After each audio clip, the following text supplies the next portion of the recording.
The obsidian crown was forged in conquest and carried by fear. But empires don't crumble from enemy swords. They rot from the inside, from silence, from the slow poison of a father's cowardice. High above the northern wastelands, in a palace carved from dead mountains, an Alpha King ruled everything except his own damn heart. And when his broken son bled on marble stones while nobles watched and did nothing, it wasn't a warrior who answered the call. It was a nameless servant girl with dirt under her nails and fire in her chest. Stick with me till the end, hit that like, and drop your city in the comments. Let's see where my pack is watching from. Black Hollow Citadel rose from the northern wastelands like a clenched fist against the sky. The fortress wasn't built, it was carved. Generations of wolfkind had hollowed out the dead mountain's ribs, turning granite and iron into chambers that smelled of rain-soaked stone and old violence. The corridors breathed cold, the walls remembered blood. Alpha King Vaelor Draven ruled from the highest tower, a warlord whose shadow stretched across 6 fractured territories. His armies moved like winter storms. His edicts were written in the language of broken spines and surrendered crowns. When rival packs spoke his name, they lowered their voices. When rebellious councils plotted against him, they did it in whispers, knowing dawn might never come for traitors.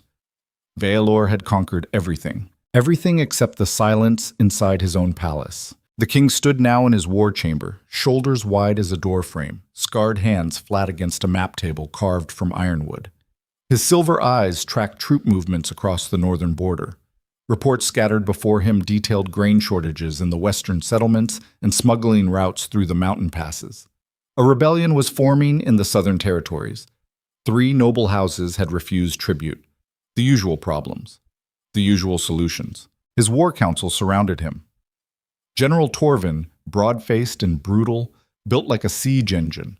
Chancellor Gravith, thin and sharp-eyed, a man who treated words like surgical instruments. Lady Morrigan Ashfeld, ice-blonde and venomous, whose family controlled the eastern trade routes and never let anyone forget it. Torvin jabbed a thick finger at the map. His voice carried the rough edge of a man who'd spent 30 years shouting orders across battlefields. The southern packs need a reminder. Send 2 battalions, burn their grain stores. They'll bend the knee by midwinter. Vaelor said nothing.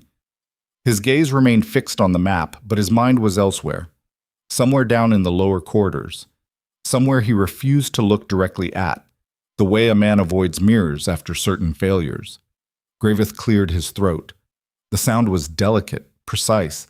Everything about the Chancellor was calibrated. Your Majesty, the Luna selection begins in 3 days. The candidates have been arriving since dawn. Lady Nysa of Valcrest and her entourage are already demanding private audiences. Vaelor's jaw tightened. The Luna selection. A political theater designed to bind rival packs through marriage alliances. A parade of silk-draped females competing for the obsidian crown and the power that came with it. He'd agreed to it because his council had worn him down with arguments about bloodlines and stability and the necessity of producing multiple heirs. As if children were just another strategic resource. Lady Morgan leaned forward, her voice smooth as a blade drawn slowly from a sheath.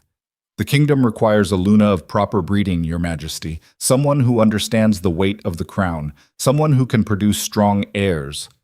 The words landed like stones in still water. Strong heirs. Vaelor's hands curled against the map table. The wood groaned under his grip. Because there was already an heir. A boy of 7 years with dark hair and his father's silver eyes, and a twisted leg that dragged when he walked. Prince Kalis. Born during a winter storm that killed his mother and left him damaged in ways the healers couldn't fully mend. The aristocracy whispered about it in perfumed drawing rooms. The boy was weak, fragile, an embarrassment to the bloodline. In a kingdom where dominance was worshipped like fire, weakness was treated as treason written into flesh. And Vaelor, who'd never retreated from a battlefield in his life, had retreated from his own son. He told himself it was strategy. The boy needed space to grow stronger. Coddling wouldn't help. Distance would force him to toughen up. All the things strong men tell themselves when they're too afraid to admit fear. Because the truth was simpler and more brutal. Looking at Kalis hurt. Every time Vaelor saw his son struggle, every time the boy stumbled or fell behind, it reminded the king of something he'd spent his entire life trying to bury. Helplessness. The memory of his own father's disappointment. The years of clawing his way up through blood and dominance just to prove he wasn't weak. And now his own child carried that weakness like a brand. So Vaelor ruled from his tower and pretended the boy didn't exist. It was easier than feeling. The council was still talking. Morgan had moved on to discussing seating arrangements for the Luna selection banquet. Torvin was arguing about security protocols. Greveth was listing the political advantages of each candidate. Vaelor barely heard them. His mind drifted down through the Citadel's levels, past the marble halls where nobles paraded in silk and strategy, past the training yards where young wolves practiced violence under watchful eyes, down to the lower corridors where the invisible people worked, the cooks and stable hands and washerwomen, the ones who cleaned blood off stone floors after the nobles celebrated victories they'd never earned. That's where she lived. Mirelle. A name he shouldn't know, a face he shouldn't remember. But the king had seen her 3 weeks ago, passing through a lower corridor on his way back from inspecting the dungeons. She'd been carrying linens, her dark hair tied back with fraying cord, her hands red and raw from lye soap. She'd pressed herself against the wall and dropped her eyes the way servants were trained to do. Invisible. Forgettable. Except Vaelor had glanced back. Just once, and he'd caught something in the set of her shoulders, a kind of quiet defiance. Like she was bowing because she had to, not because she believed she should. It unsettled him. He'd forgotten about it within an hour, or told himself he had. General Torvin's voice cut through his thoughts like an axe through kindling. Your Majesty, do we have your approval for the Southern campaign? Vaelor straightened. His expression settled back into the mask he'd worn for 20 years. Cold, certain, unshakable. Approved. 2 battalions. No civilian casualties. Burn the grain, but leave the people away to survive winter. I want submission, not corpses. Torvin nodded, satisfied. The meeting continued for another hour. By the time Vaelor dismissed them, the sun had dropped below the western peaks and the Citadel's corridors blazed with torchlight. He walked alone through his empire, past guards who snapped to attention and nobles who bowed without meeting his eyes. The king moved through Black Hollow like a ghost in his own house, untouchable and untouched. This is the curse of supreme power. You can dominate kingdoms and still be utterly alone. 3 levels below the war chamber, in a narrow room that smelled of soap and stone, Mirelle wrung out a washing rag and tried not to think about how her back hurt. She was 19 years old and felt 40. The servants' quarters were tucked into the mountain's lowest accessible level, carved out of raw granite and heated by residual warmth from the forges. Her room was barely large enough for a straw mattress and a trunk that held everything she owned. 2 dresses, a spare pair of boots, a wooden comb her mother had given her before the fever took her 8 years ago. Mirelle had been working in Black Hollow since she was 14, scrubbing floors, hauling water, washing noble blood out of silk sheets after duels and executions. The kind of work that made you invisible while teaching you exactly how cruel people could be when they thought no one was watching. She'd learned to keep her head down, to move through corridors like smoke, to never speak unless spoken to, and never make eye contact with anyone wearing a crest. Survival demanded invisibility. But lately, something had shifted. It started 2 months ago when she'd found Prince Kalis sitting alone in one of the lower garden alcoves. The boy had been crying, trying to hide it, scrubbing at his face with small fists. His twisted leg was stretched out in front of him, the brace unlaced and discarded beside him like he'd given up on it. Mirelle had paused. She knew she should keep walking. Servants didn't interact with royalty. Ever. But the boy looked so completely shattered, and something in her chest, some stupid, reckless part, refused to let her leave him there. She'd approached slowly, like you would a wounded animal. The prince had looked up with tear-streaked cheeks and eyes that were too old for a 7-year-old face. She'd crouched down and picked up his brace. Her voice came out softer than she'd meant it to. This won't help if you don't wear it. Kalis had stared at her like she'd materialized from thin air. It hurts. Yeah, I bet it does. She'd helped him lace it back on. Her hands were rough and scarred, nothing like the delicate healers who usually attended him, but she was gentle, and she didn't flinch when he hissed in pain. When she finished, Kalis had looked at her with something close to wonder. You're not afraid of me. Mirelle had almost laughed. Afraid of a 7-year-old boy? But then she understood what he meant. Everyone else was afraid. Not of him. of what he represented. The flawed heir, the king's shame. "No," she'd said simply. "I'm not." She'd pulled half a bruised pear from her apron, her lunch saved from the kitchen scraps, and offered it to him. Kalis had taken it like she'd handed him a diamond. That should have been the end of it, a single moment of kindness in a place that didn't traffic in soft things. But Kalis had found her again the next week, and the week after that, always in the lower corridors where no one important ever walked. He'd started bringing her things, a wooden fox he'd carved himself, a book of star charts he thought she might like, small treasures from a lonely child desperate for connection. Morel knew it was dangerous.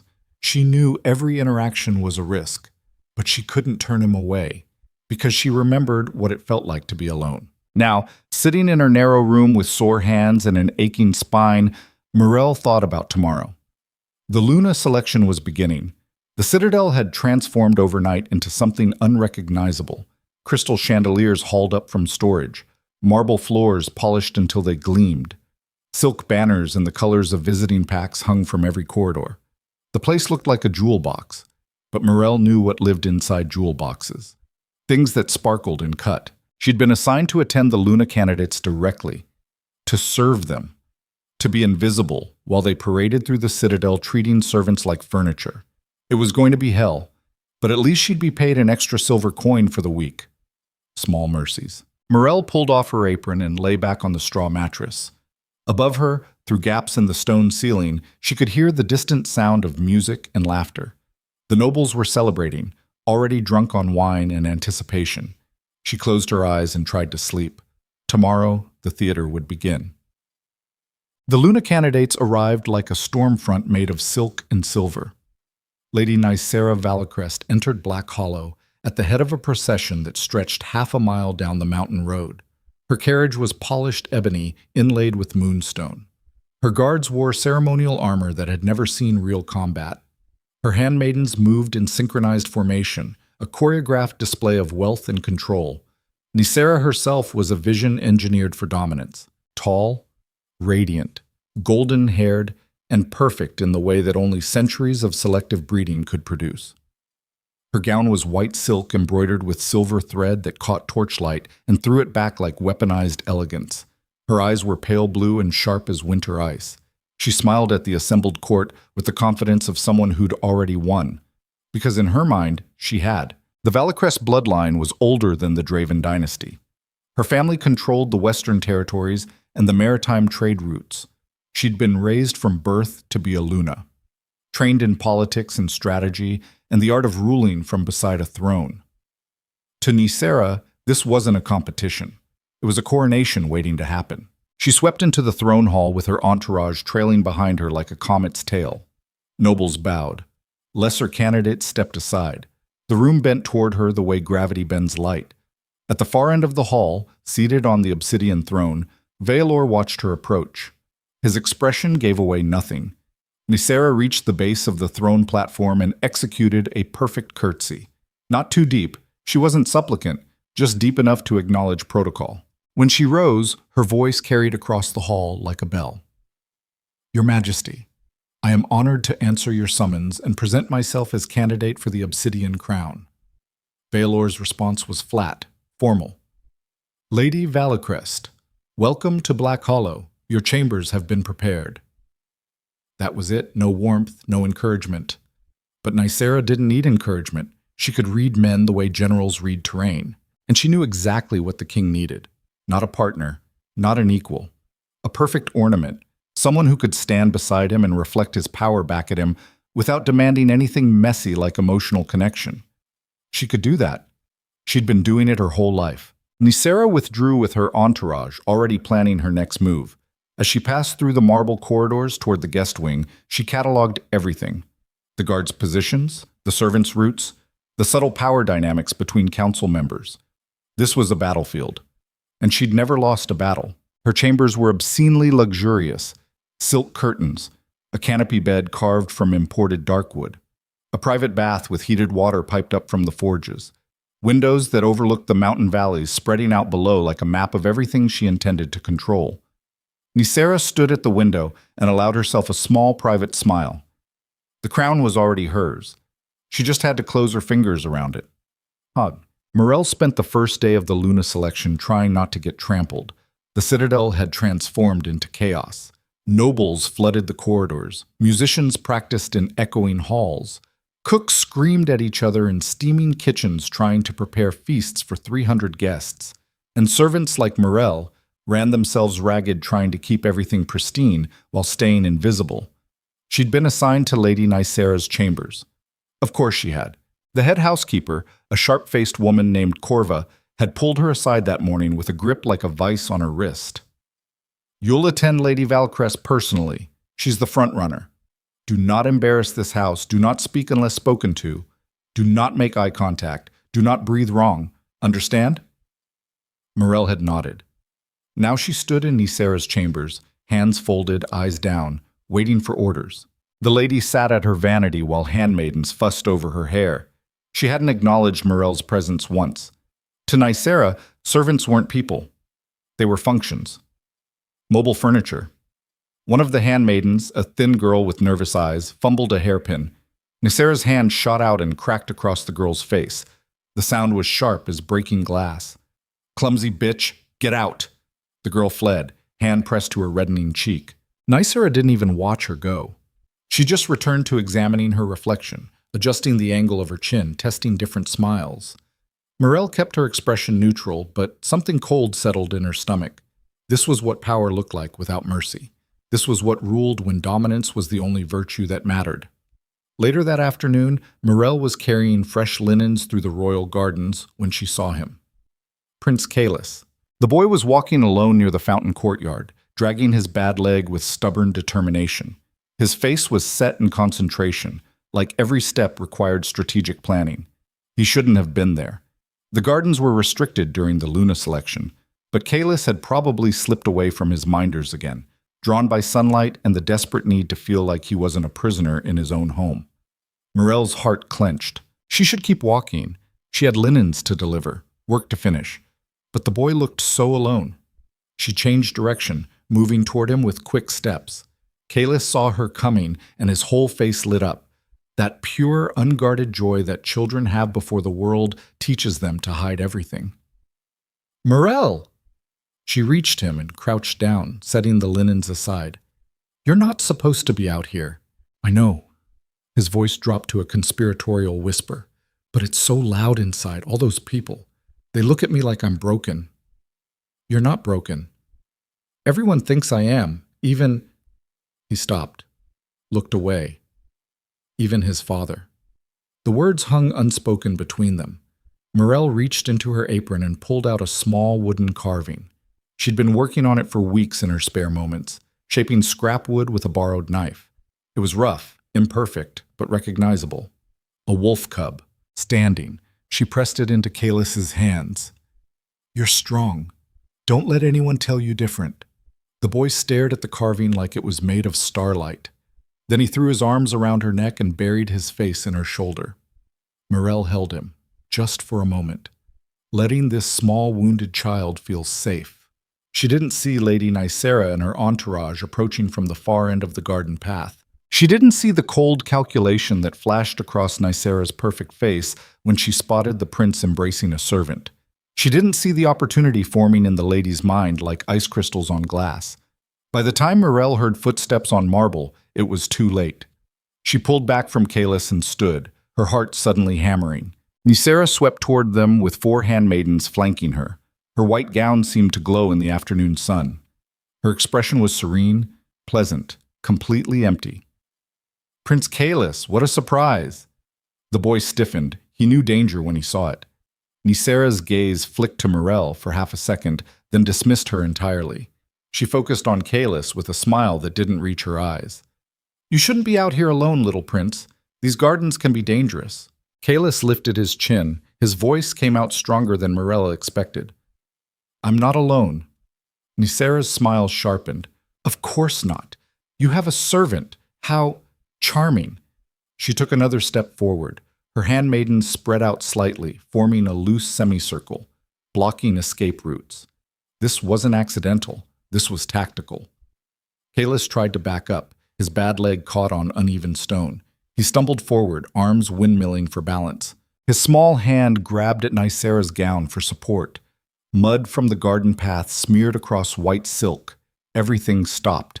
The handmaidens gasped. One of them actually stepped back like the contamination might spread. Nicera looked down at the mud stain, her face transformed, the pleasant mask shattered. What lay beneath was cold and bottomless and utterly merciless. "You little cripple." Her voice was soft, venomous. Kalis tried to apologize, but the words came out tangled and desperate. I'm sorry. I didn't mean." Nicera's hand shot out and grabbed the boy's hair. She yanked his head back, forcing him to look up at her. "You're a stain on your father's bloodline, a mistake that should have been drowned at birth." Then she shoved him. Hard. Kalis crashed backward into the fountain's stone rim. The impact cracked against his spine. He crumpled, crying out, blood springing from a split on his scalp where it struck marble. Morel moved without thinking. She threw herself between Nicera and the fallen prince, her body becoming a shield, her arms spread wide. "Don't touch him." Her voice shook, but it didn't break. Nicera stared at her like she'd just noticed a rat speaking human language. "Move." "No." The handmaidens exchanged horrified glances. Servants didn't defy nobility. Ever. This wasn't just insubordination. It was a death sentence. Nicera's face went absolutely still. Then her boot came up and drove into Morel's ribs with brutal force. The pain was instantaneous and complete. Morel felt something crack. The world tilted. She hit the ground beside Kalis, breath gone, vision sparking. Nicera raised her foot again, this time aiming for the boy. Morel dragged herself up on shaking arms and threw her body over Kalis. The boot came down on her spine instead. The second impact was worse than the first. Something definitely broke. Morel tasted blood, but she didn't move. She became a cage of bone and stubbornness around the crying child beneath her. Nicera's voice came from somewhere above, distant and distorted. "You dare!" Another kick, this one to Morel's shoulder. Her arm went numb. She held on. Through the pain and the fear and the absolute certainty that she was going to die here in this beautiful garden, Morel held on. Because some things matter more than survival. Some things demand you break before you bend. Around them, nobles had started to gather, drawn by the commotion, watching from safe distances. Their faces showed shock, fascination, the particular hunger people have for witnessing violence they're not responsible for. No one intervened. No one moved. They just watched. Because ambition breeds cowardice, and in kingdoms where power is the only god, mercy looks like weakness. Nicera raised her foot one more time, and 30 miles away, racing through mountain passes on a warhorse built like an earthquake, Alpha King Vaelor Draven felt his son's terror explode through the primal bond like lightning through his chest. The king's howl shattered the afternoon sky. He turned his horse toward home and rode like the world was ending. Because it was. The warhorse's hooves hammered against mountain stone like war drums announcing the end of the world. Vaelor rode through the gates of Black Hollow with his mind split open and his chest burning. The primal bond between Alpha and Blood wasn't a metaphor. It wasn't some poetic connection whispered about in old tales. It was a physical thing, a neural wire running from his son's terror straight into his skull.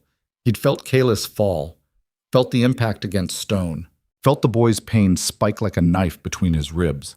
And beneath it all, something else. Someone else.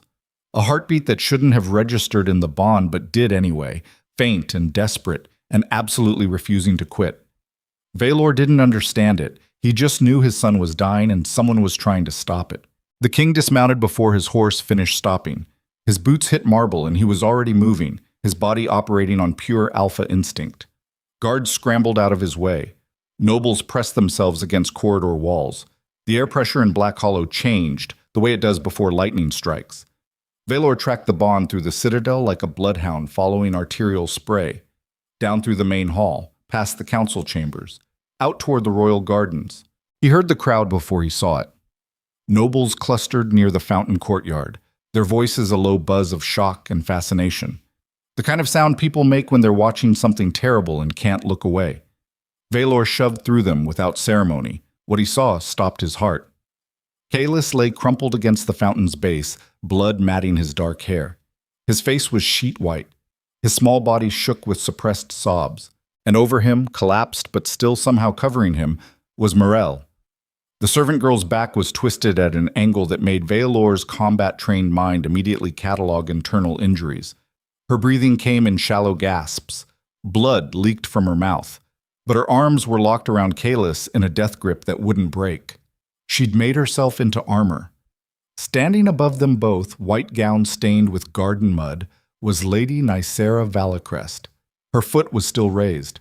The tableau burned itself into Vaelor's brain with perfect clarity. Everything he needed to know was written in that single frozen moment. His son bleeding, a servant broken, and a Luna candidate with violence still fresh on her face. The king's voice came out flat and absolute. "Step back." Nicera turned. Her expression shifted instantly from cold fury to practiced shock. Her hand flew to her chest. Her voice took on a trembling quality that would have convinced a theater full of people. "Your Majesty, thank the gods you're here. This servant attacked me. She grabbed the prince, and when I tried to protect him, she became violent. I was defending myself. I said, 'Step back.'" Vaelor crossed the distance between them in 3 strides. Nicera's calculated composure cracked. She actually stumbled backward, her perfect posture breaking. Because she'd made a critical miscalculation. She'd assumed the king didn't care about his broken son. She'd assumed wrong. Vaelor dropped to his knees beside Morel and Kalis. His hands, which had broken enemy spines and crushed windpipes, moved with surgical gentleness. He touched the servant's shoulder. "Let go. I have him." Morel's eyes cracked open. They were unfocused, pupils blown wide with pain and shock, but they fixed on Vaelor with something that made his chest constrict. She was terrified. Not of Nicera, of him. The servant tried to curl tighter around Kalis, as if the king himself might be the next threat. Vaelor felt something inside him crack. His voice dropped to barely a whisper. "I won't hurt him. Let me help." It took 3 more attempts before Morel's grip loosened. When it finally did, her arms fell away and she collapsed fully, consciousness slipping. Her last act was to turn her head toward Kalis, checking he was breathing. Then she was gone. Vaelor gathered his son with shaking hands. The boy's face was buried against his father's chest, but Kalis wasn't reaching for him, wasn't clinging. The child's body was rigid with trauma and something worse. Mistrust. The king stood with his son in his arms and turned to face Lady Nicera. She'd recovered some of her composure. Her handmaidens had arranged themselves around her. The watching nobles shifted nervously. This was a political minefield, and everyone knew it. Nicera lifted her chin, doubled down on her lie with absolute conviction. "Your Majesty, I understand how this appears, but I assure you the truth is quite different." The servant overstepped severely. When I corrected her, she attacked. The prince, unfortunately, was caught in the middle. Silence. The word wasn't loud. It didn't need to be. Vaelor's alpha presence rolled out across the garden like a pressure wave. It hit the assembled nobles with physical force. Several of them actually staggered. Nicera's handmaidens dropped to their knees, their wolf instincts overwhelming their human composure. Only Nicera remained standing, though her face had gone pale. The king inhaled once. Alpha senses weren't metaphorical either. Scent carried information, chemical signatures, emotional states written in pheromones and stress hormones. Vaelor could smell his son's terror, sharp and acrid, could smell Morel's pain, the copper tang of internal bleeding. And beneath the lady's expensive perfume, he could smell her lie. Adrenaline and satisfaction mixed together, the particular chemical signature of someone who'd enjoyed inflicting damage and was now scrambling to cover it. His voice came out quiet and absolute. "You will be taken to the mountain dungeons. You will remain there until I decide what to do with you." Nicera's eyes went wide. Her composure shattered completely. "You can't. My family, the Valacrest Alliance. Your family can petition for your body after I'm done with you." 2 guards stepped forward. Nicera actually tried to resist, her carefully constructed elegance disintegrating into raw panic. She grabbed at Vaelor's arm. "You're making a mistake. That servant is nothing. She's not worth destroying an alliance over. Think about the kingdom." Vaelor looked at her hand on his arm, then at her face. "I am thinking about the kingdom, and I've decided it doesn't need people who hurt children." The guards dragged her away. Her screaming echoed through the marble corridors until distance finally swallowed it. The nobles who'd been watching scattered like startled birds. Within seconds, the garden was empty except for Vaelor, his unconscious son, and the broken servant girl bleeding out on marble stones. The king stood there holding Kaelis and realized something that should have been obvious years ago. He'd been so focused on building an empire that he'd forgotten what empires were for. Not conquest, protection. And he'd failed at the only job that actually mattered. This is what power does when it becomes the goal instead of the tool. It turns inward, consumes itself. A king can spend decades securing borders and crushing enemies, while the real battle, the one that determines whether he dies alone or loved, happens in the spaces he's too afraid to look at. Vaelor had mastered warfare, diplomacy, strategic manipulation. But he'd never learned how to be present, how to sit with discomfort, how to face his own son without armor, how to admit that sometimes strength looks like vulnerability and dominance looks like failure. He carried both bodies through Black Hollow's corridors, with his mind rewriting every assumption he'd built his life around. The royal infirmary occupied the citadel's eastern wing, where morning light streamed through tall windows and the air smelled of herbs and clean linen instead of stone and iron. Vaelor kicked the door open and carried both Kaelis and Morel inside like they weighed nothing, his son cradled in one arm, the servant draped across the other. Ancient healer Morven looked up from grinding medicines and went absolutely still. The healer was older than most of the citadel's stones, her face a map of wrinkles and her eyes sharp as surgical steel. She'd been setting bones and treating battlefield wounds since before Vaelor was born. Nothing surprised her. Until now. Your Majesty, put the boy on the left table, the girl on the right. Her voice was clipped, professional. She was already moving, gathering supplies, her hand steady despite her age. Vaelor laid Kaelis down with aching gentleness. The boy's eyes were open but unfocused. He was breathing too fast, his small chest heaving. Then the king turned to Morel. The servant's breathing had gone shallow and irregular. Blood pooled beneath her on the examination table. Her face was gray. Morven examined her with quick, efficient movements. Her expression darkened.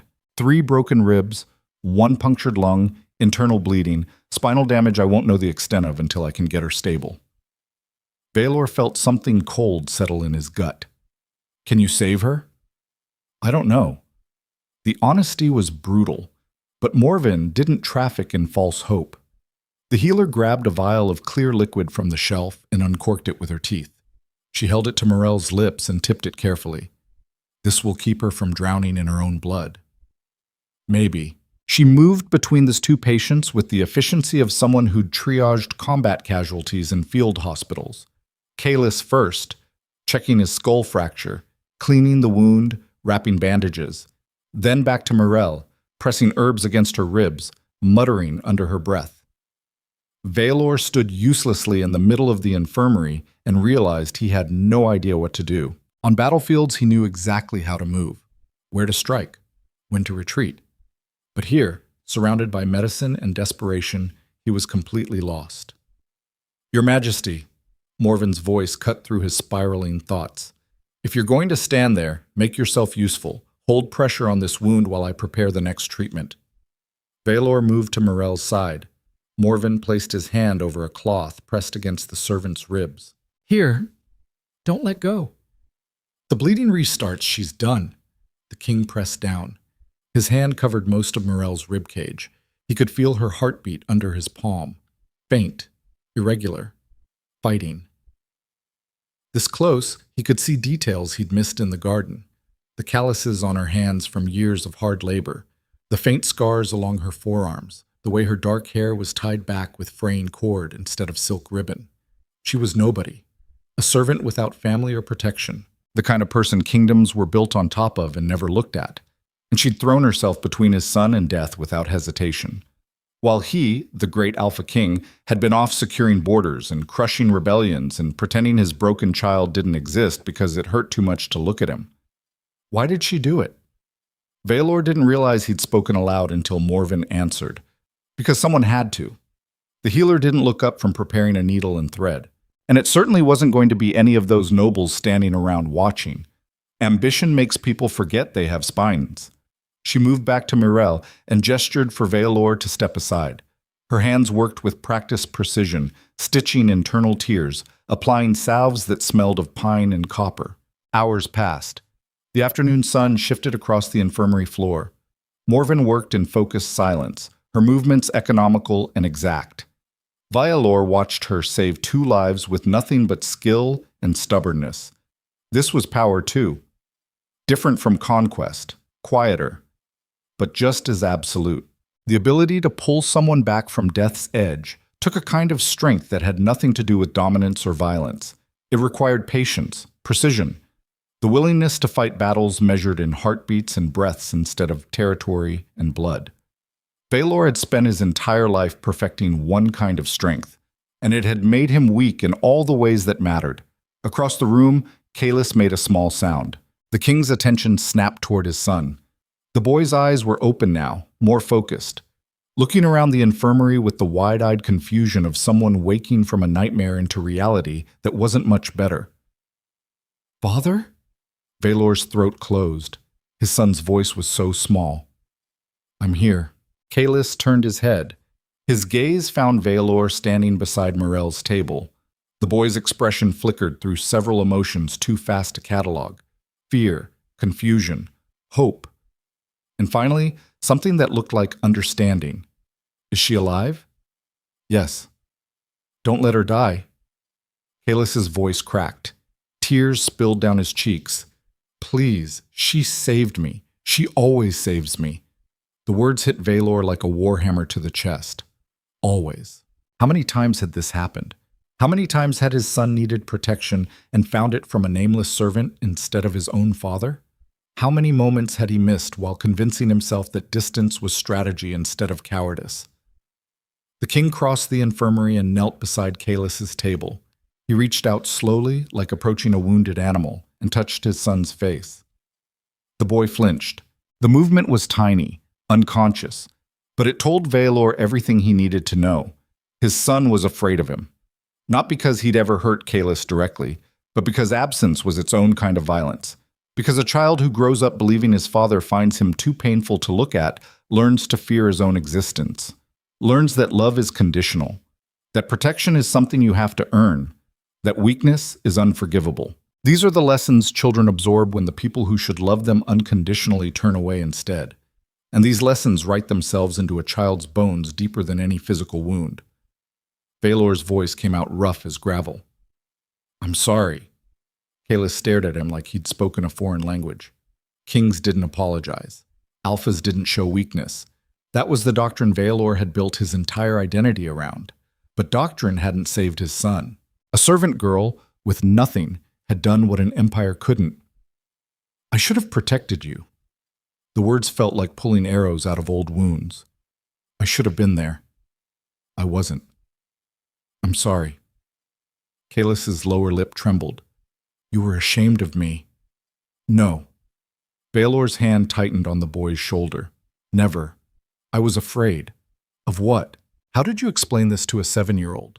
How did you make a child understand that sometimes parents run from their own kids because seeing them hurts too much? Because their existence reminds you of every failure and every moment of helplessness you've spent your whole life trying to bury? You didn't. You just told the truth as simply as you could. I was afraid I'd fail you, so I failed you by staying away. The logic was circular and broken, but it was honest. And sometimes honesty is the only foundation strong enough to rebuild on. Kaelis absorbed this, his young mind working through adult emotional math that shouldn't be his burden. Finally, he spoke again, his voice barely a whisper. "Mother died because of me." "No, she did. Everyone says it. I heard them. The nobles, the servants. They say she died because I was wrong, because I was broken when I was born." Vaelor pulled his son into his arms and held him with the fierce desperation of a man trying to hold water in his fists. "Your mother died because childbirth is dangerous, because healers couldn't stop the bleeding, because sometimes terrible things happen and there's no reason for it." His voice dropped to barely audible. "She loved you. The last thing she said before she died was your name." He'd never told anyone that, had locked it away in the deepest part of himself where grief lived. His wife had died reaching for their son. Her last word had been Kaelis, not a plea or a prayer. just his name, spoken with love that death couldn't erase. And Vaelor had buried that memory along with her body because remembering it hurt too much, because grief without an outlet turns into something else. Anger, bitterness, the slow poison of resentment toward the thing that reminds you of what you lost. He'd resented his son for surviving, for needing him when he had nothing left to give, for being damaged in ways that made the loss feel permanent. These were the thoughts he'd never spoken aloud, the ones that made him ashamed of his own mind. But they'd shaped every interaction, every moment of distance, every time he'd chosen strategy over presence. The boy cried against his father's chest, real, body-shaking sobs that had been locked inside him for years. And Vaelor held him and let him break, because sometimes breaking is how healing starts. Behind them, Morven worked in focused silence. The healer had seen a lot of things in her long life, but watching the stone-faced Alpha King finally crack open was apparently still remarkable enough to make her pause. She caught Vaelor's eye and gave a small nod. Morel was stable. For now. Night fell over Black Hollow like a hammer. Vaelor sat in the infirmary between two beds. Kalis on his left, finally sleeping. Morel on his right, unconscious but breathing steadier than before. The king hadn't left, hadn't eaten, hadn't slept, just sat there keeping vigil over two people who'd shown him what courage actually looked like. Around midnight, footsteps echoed in the corridor outside. General Torvin entered first. His broad frame filled the doorway. Behind him came Chancellor Gravith, thin and sharp-eyed. Then Lady Morgan, her expression cold as winter ice. The council had come to him. That was significant. When the mountain comes to the king instead of the other way around, it means something seismic has shifted in the power structure. Your Majesty, Torvin's voice was carefully neutral. We need to discuss what happens next. Vaelor didn't look away from Kalis. Not now. Sire, with respect, this can't wait. You've imprisoned the Valicrest heir. Her family will demand answers. Our alliances are fracturing. We need a plan. The plan is she stays in the dungeons. Gravith stepped forward. His tone took on the careful patience of someone explaining basic mathematics to a child. Your Majesty, I understand you're upset. What she did was inexcusable, but executing or permanently imprisoning a Luna candidate from one of our most powerful allied families will have consequences we're not prepared for. Then we'll prepare. Lady Morgan spoke next. Her voice was silk over steel. The Luna selection must continue. The kingdom requires... The Luna selection is over. 3 faces registered shock in slightly different ways. Torvin's jaw tightened. Gravith's eyes widened fractionally. Morrigan's expression went carefully blank. Your Majesty, that's not possible. We've invested... I don't care what we've invested. Vaelor finally looked at them. His silver eyes reflected lamplight like polished blades. Nysera Valicrest beat my son. She tried to kill a servant who protected him. And every noble in that garden stood there and watched. Not one of them moved to help. Not one. He stood slowly. The movement was deliberate, controlled. But there was violence coiled beneath it. You want to talk about what the kingdom requires? Fine. The kingdom requires people who don't stand around watching children get beaten to death. The kingdom requires leaders who understand that strength without mercy is just cruelty wearing a crown. Your emotions are clouding your judgment, Gravith said carefully. No. My emotions are clarifying it. Vaelor moved toward them, not aggressively, but with enough presence that all 3 took an unconscious step back. For 20 years I've ruled the way you told me to. Distance, strategy, calculated alliances, and it turned me into someone my own son flinches away from, someone who needed a servant to teach him what protection actually means. Torvin found his voice. Sire, leadership requires sacrifice. Sometimes that means abandoning the people who matter most. The general had no answer for that. Vaelor looked at each council member in turn. Here's what's going to happen.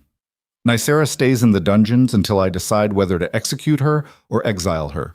The Luna selection is cancelled, and when Morel wakes up, I'm going to ask her to be my Luna. The silence that followed was absolute. Then Morgan laughed. It was a sharp, cutting sound. You can't be serious. A servant? Your Majesty, the nobility will never accept. Then they can leave. You're talking about destroying everything we've built. No, I'm talking about building something different, something that doesn't require me to sacrifice my humanity to maintain it. Gravith's voice dropped to barely audible.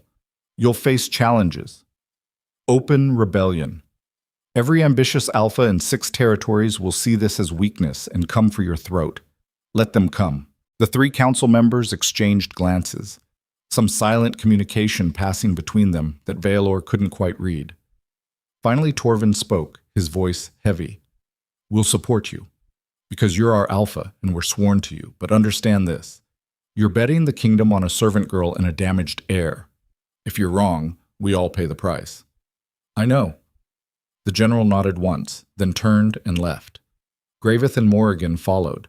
At the doorway, Morrigan paused and looked back. I hope she's worth it. The girl. Because you're about to burn down an empire for her. She's not the one I'm doing this for.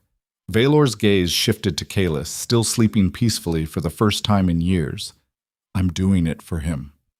So he grows up in a kingdom that doesn't teach him his worth is measured by how much pain he can inflict or endure. Morrigan studied him for a long moment. Then she left without another word, and Vaelor returned to his vigil, knowing he'd just crossed a line that couldn't be uncrossed. 3 days passed in a blur of infirmary smells and whispered conversations.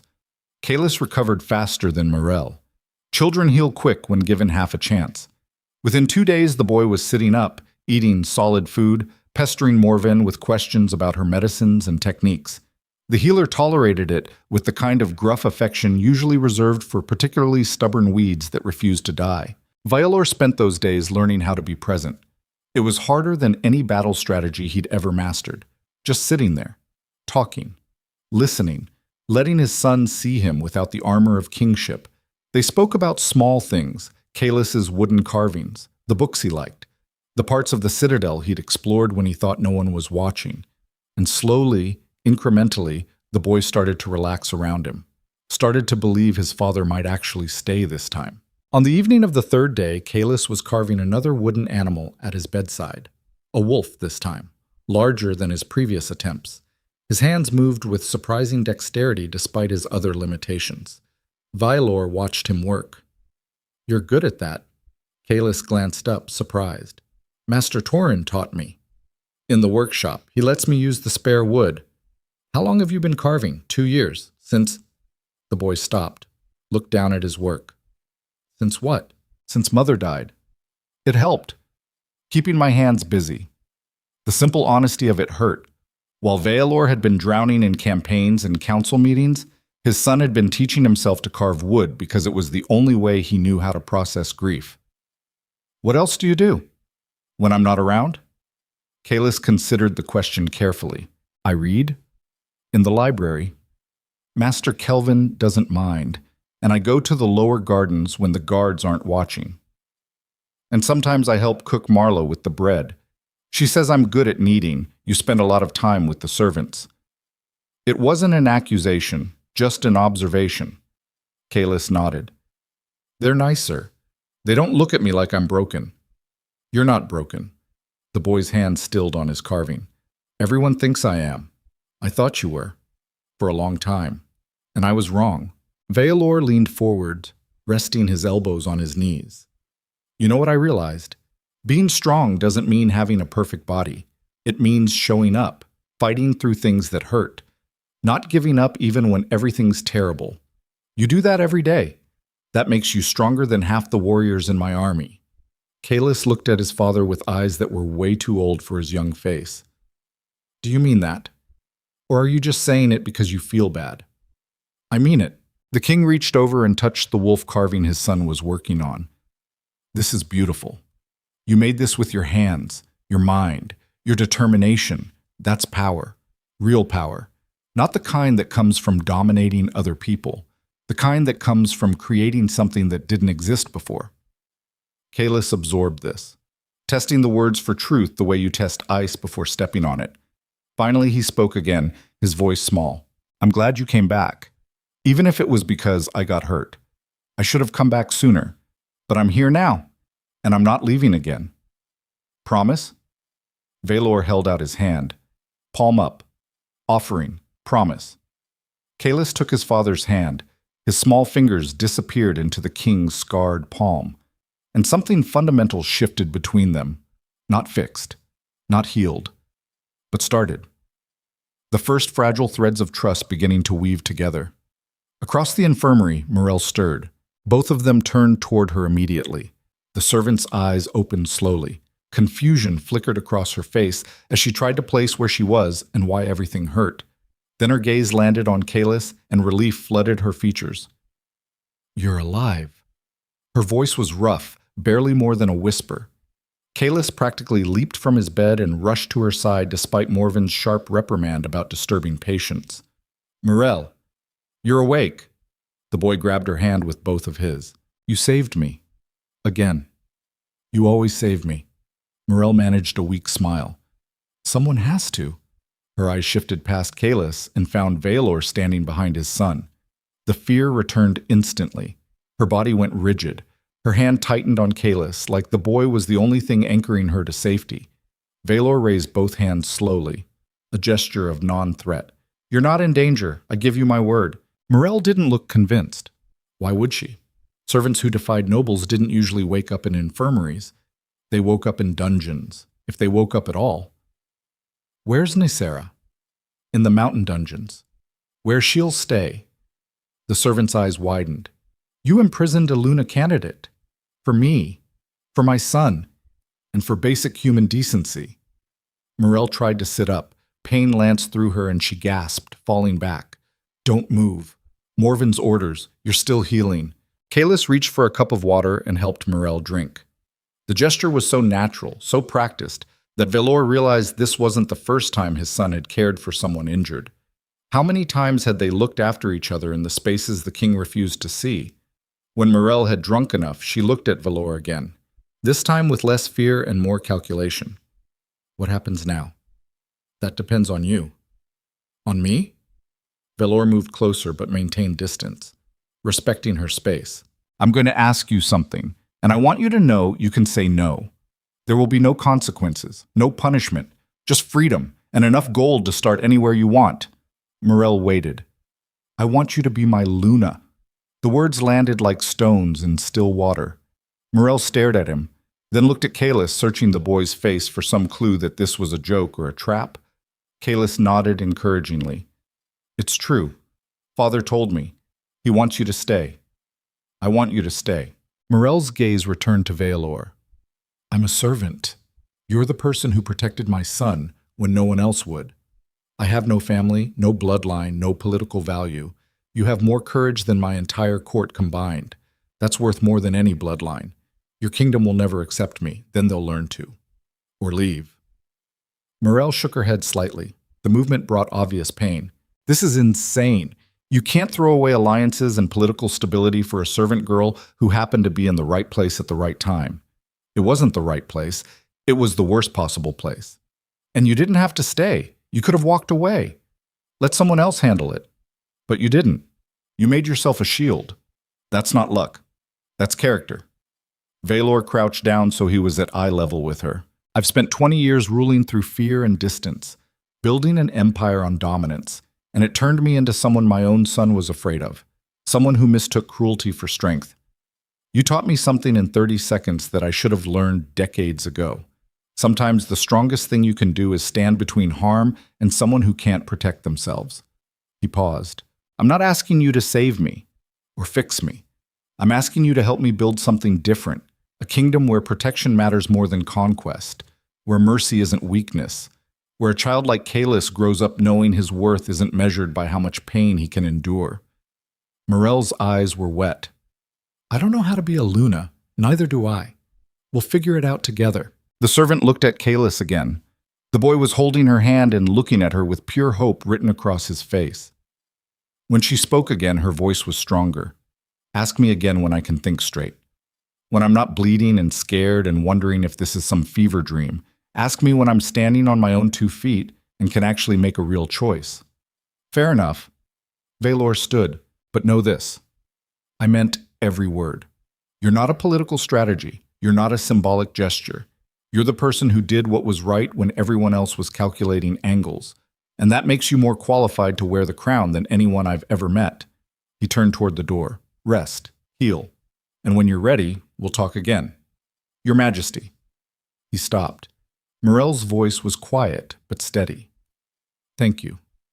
For protecting him when I couldn't. No. Thank you for doing what I should have done years ago.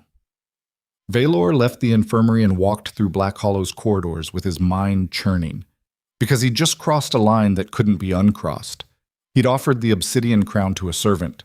And when word got out, and it would get out because secrets didn't exist in royal courts, the kingdom would fracture. The next morning, Vaelor descended into the mountain dungeons alone. The cells were carved directly into the mountain's bones. Cold granite, iron bars, narrow windows that let in just enough light to make the darkness worse. Nicera waited in the deepest cell.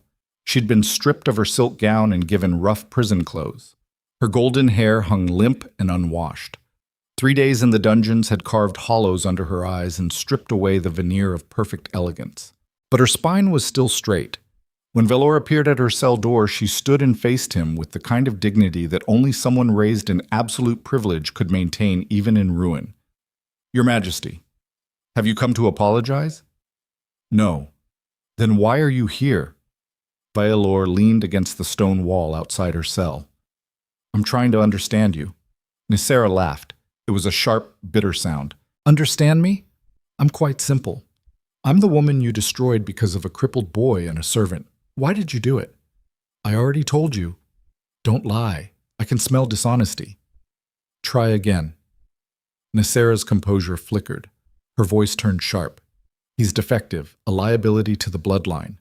Someone had to say it. Someone had to address the fact that your heir represents everything weak about this kingdom. He's 7 years old.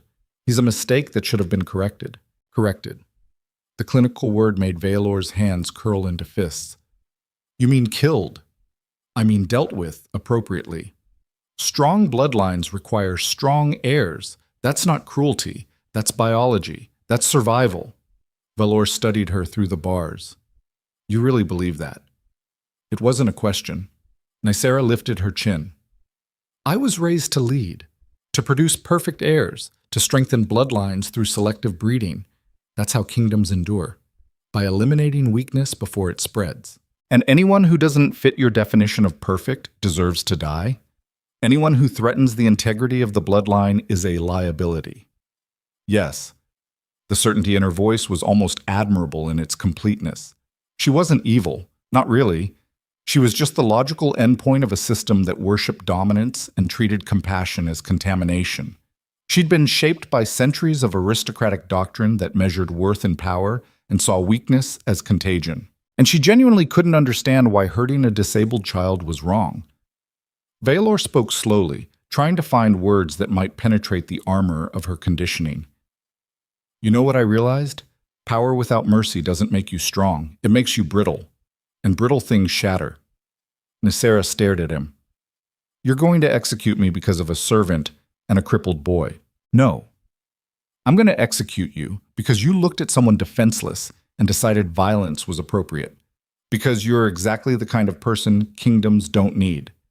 He turned to leave. Nicera's voice followed him, desperate now, all pretense gone. You're making a mistake.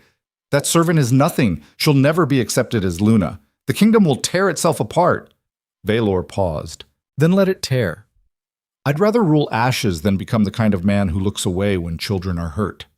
But you are that man. You've been looking away for 7 years. You abandoned your son the moment his mother died. You let him grow up alone. Let him think he wasn't worthy of love. And now you want to pretend you're some kind of hero because you imprisoned me? The words hit harder than any physical blow, because they were true. Vaelor turned back slowly.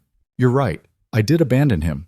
I looked at my son and saw my own failure reflected back at me. Saw everything I couldn't fix. And instead of staying and learning how to love him anyway, I ran. I buried myself in campaigns and strategies and convinced myself distance was strength. His voice dropped. But the difference between you and me is I recognize that as failure. You see it as policy. Nicera had no answer for that. Vaelor climbed back up through the dungeon levels and emerged into morning light. feeling like something fundamental had shifted in his understanding of power. He'd spent his entire life believing strength meant never admitting weakness, never apologizing, never changing course. But Nicera had just shown him what that philosophy looked like taken to its logical extreme: cold, brittle, incapable of growth, and he refused to become that. 1 week after the garden incident, Morel was finally strong enough to stand without help. Morven cleared her for walking, short distances only, no lifting, no strain. The servant spent that first day just moving through the infirmary, relearning how her body worked with 3 broken ribs and a spine that didn't quite sit right anymore. Vaelor visited every evening. He never pushed, never demanded, just sat and talked. About the kingdom, about Kalis, about everything and nothing. Slowly, incrementally, Morel started to relax around him, started to believe he might actually mean what he said. On the 8th day, she asked the question that had been burning in her mind. Why me? They were sitting in the infirmary garden, a small courtyard adjacent to the healing wing where medicinal herbs grew in neat rows. Vaelor considered the question carefully. Because you did something no one else did. You saw someone in danger and your first instinct was protection. Not calculation, not strategic positioning, just immediate, unthinking courage. That's not special, that's just human. Exactly. And I've been surrounded by people who forgot how to be human, who turned survival into a philosophy and cruelty into doctrine. He looked at her directly. You reminded me what matters. Not conquest, not dominance, not the impossible weight of the crown, just basic protection. Making sure the people who depend on you are safe. That's the only job that actually matters, and I'd forgotten it completely. Morel absorbed this. Your council is going to fight you on this. Making me Luna. I know. The nobles will never accept me. Probably not. Then why risk it? Vaelor leaned back against the stone bench. Because I'm tired of building an empire at the cost of my humanity. Because I want my son to grow up in a kingdom that values courage over bloodlines. And because you've already proven you're willing to die to protect what matters. That's the kind of strength this kingdom actually needs. He paused. But I need to know something. Do you actually want this? Or are you just agreeing because you're afraid to say no? Morel met his gaze steadily. I'm terrified. Of the responsibility. Of failing. Of being torn apart by nobles who think I'm contaminating their precious bloodlines. But, she paused, when I think about Kalis growing up without someone to protect him, without someone to remind him he's worth loving, I can't walk away from that. So yes? She took a breath. Yes. But on one condition, name it. I won't be a figurehead. I won't just stand beside you looking pretty while you make all the decisions. If I'm doing this, I'm actually doing this. Full partnership, equal voice. Vaelor smiled. Deal. He held out his hand. Morel took it. And in that moment, surrounded by medicinal herbs and afternoon sunlight, an empire's fate shifted on the handshake between a king and a servant. The announcement happened at dawn. Vaelor summoned the entire court to the throne hall. Nobles stumbled in half-dressed, uncertain why they'd been dragged from their beds. The king stood before the obsidian throne without his crown. That detail alone sent whispers rippling through the assembled crowd. When everyone had gathered, Vaelor spoke. His voice carried through the hall with absolute authority. The Luna selection is cancelled. Lady Nicera Valicrest has been found guilty of assault against the royal heir and attempted murder of a palace servant. She will be exiled at week's end. Shocked murmurs. Furthermore, I have chosen my Luna, Morel of Black Hollow, will be crowned within the month. The hall exploded. Nobles shouted over each other. Someone screamed about bloodline contamination. Lady Morrigan's face went sheet white. Even General Torvin looked shaken. Vaelor let the chaos roll over him like water. Then he raised one hand. Silence fell. Not immediately, but gradually. The alpha presence in the room pressed down like atmospheric pressure before a storm. I know many of you find this unacceptable. Some of you are already planning to leave. Others are calculating how to challenge me. He scanned the crowd. Let me be clear. Any wolf who cannot bend the knee to my Luna can leave with no consequences. Any who stay but refuse to show respect will be exiled. And any who actively work against her will face me personally. His silver eyes blazed. She protected my son when every noble in that garden stood and watched. She showed more courage in 30 seconds than this entire court has shown in 20 years. And if you cannot see the strength in that, then you don't belong in my kingdom." The hall was deathly silent now. The old laws are dead. Bloodlines don't matter. Titles don't matter. What matters is whether you show up when it counts, whether you protect what needs protecting, whether you choose courage over comfort. He paused. "This kingdom will change, either with you or without you. Choose now." The nobles stood frozen. Then, slowly, Chancellor Graveth stepped forward and dropped to one knee. "I will serve. The old ways are dead. Long live the new." General Torven followed. His kneel was heavy, reluctant, but sincere. "I will serve." One by one, nobles bent the knee. Not all of them. Lady Morgan stood rigid, her face twisted with fury. 3 other families remained standing, but the majority knelt. And in that moment, Black Hollow's foundation cracked and reformed around something new, something that might actually be worth building. Vaelor descended from the throne platform and walked through the kneeling crowd toward the infirmary, where Morel waited, with Kaelis beside her, both of them looking at him with cautious hope. And the Alpha King realized that after 20 years of conquest, he'd finally won something that mattered. Not territory, not dominance, not the impossible weight of the crown, just the chance to become someone his son wasn't afraid of. The chance to build a kingdom worth living in instead of just ruling over. It wasn't going to be easy. The challenges would come: rebellions, political fractures, nobles who refused to change. But for the first time in his life, Vaelor was absolutely certain of his path. Not because it was strategic, because it was right. And that certainty burned brighter than any crown ever could. The first fracture appeared 3 weeks after the announcement. Not with violence, not with open rebellion, just a letter sealed in black wax delivered to Vaelor's private chambers at midnight. The king broke the seal and read by candlelight. "Your Majesty, we regret to inform you that House Ashfeld withdraws its allegiance effective immediately. Our trade routes will be redirected. Our troops recalled. We cannot in good conscience support a throne that elevates servants above bloodlines." Signed, Lord Cassian Ashfeld. Vaelor set the letter down and stared at the flame. It had begun. By dawn, 3 more letters arrived. House Greymont, House Cordath, House Silverpine, all pulling back, all using the same careful language about conscience and tradition and the necessity of maintaining proper order. They were abandoning him, not because he was weak, because he'd chosen to be different. This is how empires fracture, not with dramatic battles or heroic last stands, with administrative letters and withdrawn support, with the slow erosion of alliances built on foundations that no longer hold. Vaelor had known this would happen, had prepared himself for it. But knowing and experiencing are different animals entirely. He walked to the war chamber where his remaining council waited, fewer faces than before. General Torven, solid and grim. Chancellor Graveth, calculating as always. 3 minor nobles whose families were too small to risk independence. Lady Morrigan's seat sat empty. She'd left during the night without ceremony or farewell. The general spoke first, his voice rough as gravel. 4 houses have withdrawn. 2 more are considering it. Our western territories are effectively cut off. Maritime trade is disrupted. And there are rumors of a coalition forming. What kind of coalition? The kind that wants you removed. Vaelor absorbed this without visible reaction. Names? Lord Ashfeld is leading it. He's been in contact with the Valicrest family. They're calling it a restoration movement, claiming you've been compromised, that the kingdom needs traditional leadership. Graveth leaned forward, his thin fingers steepled.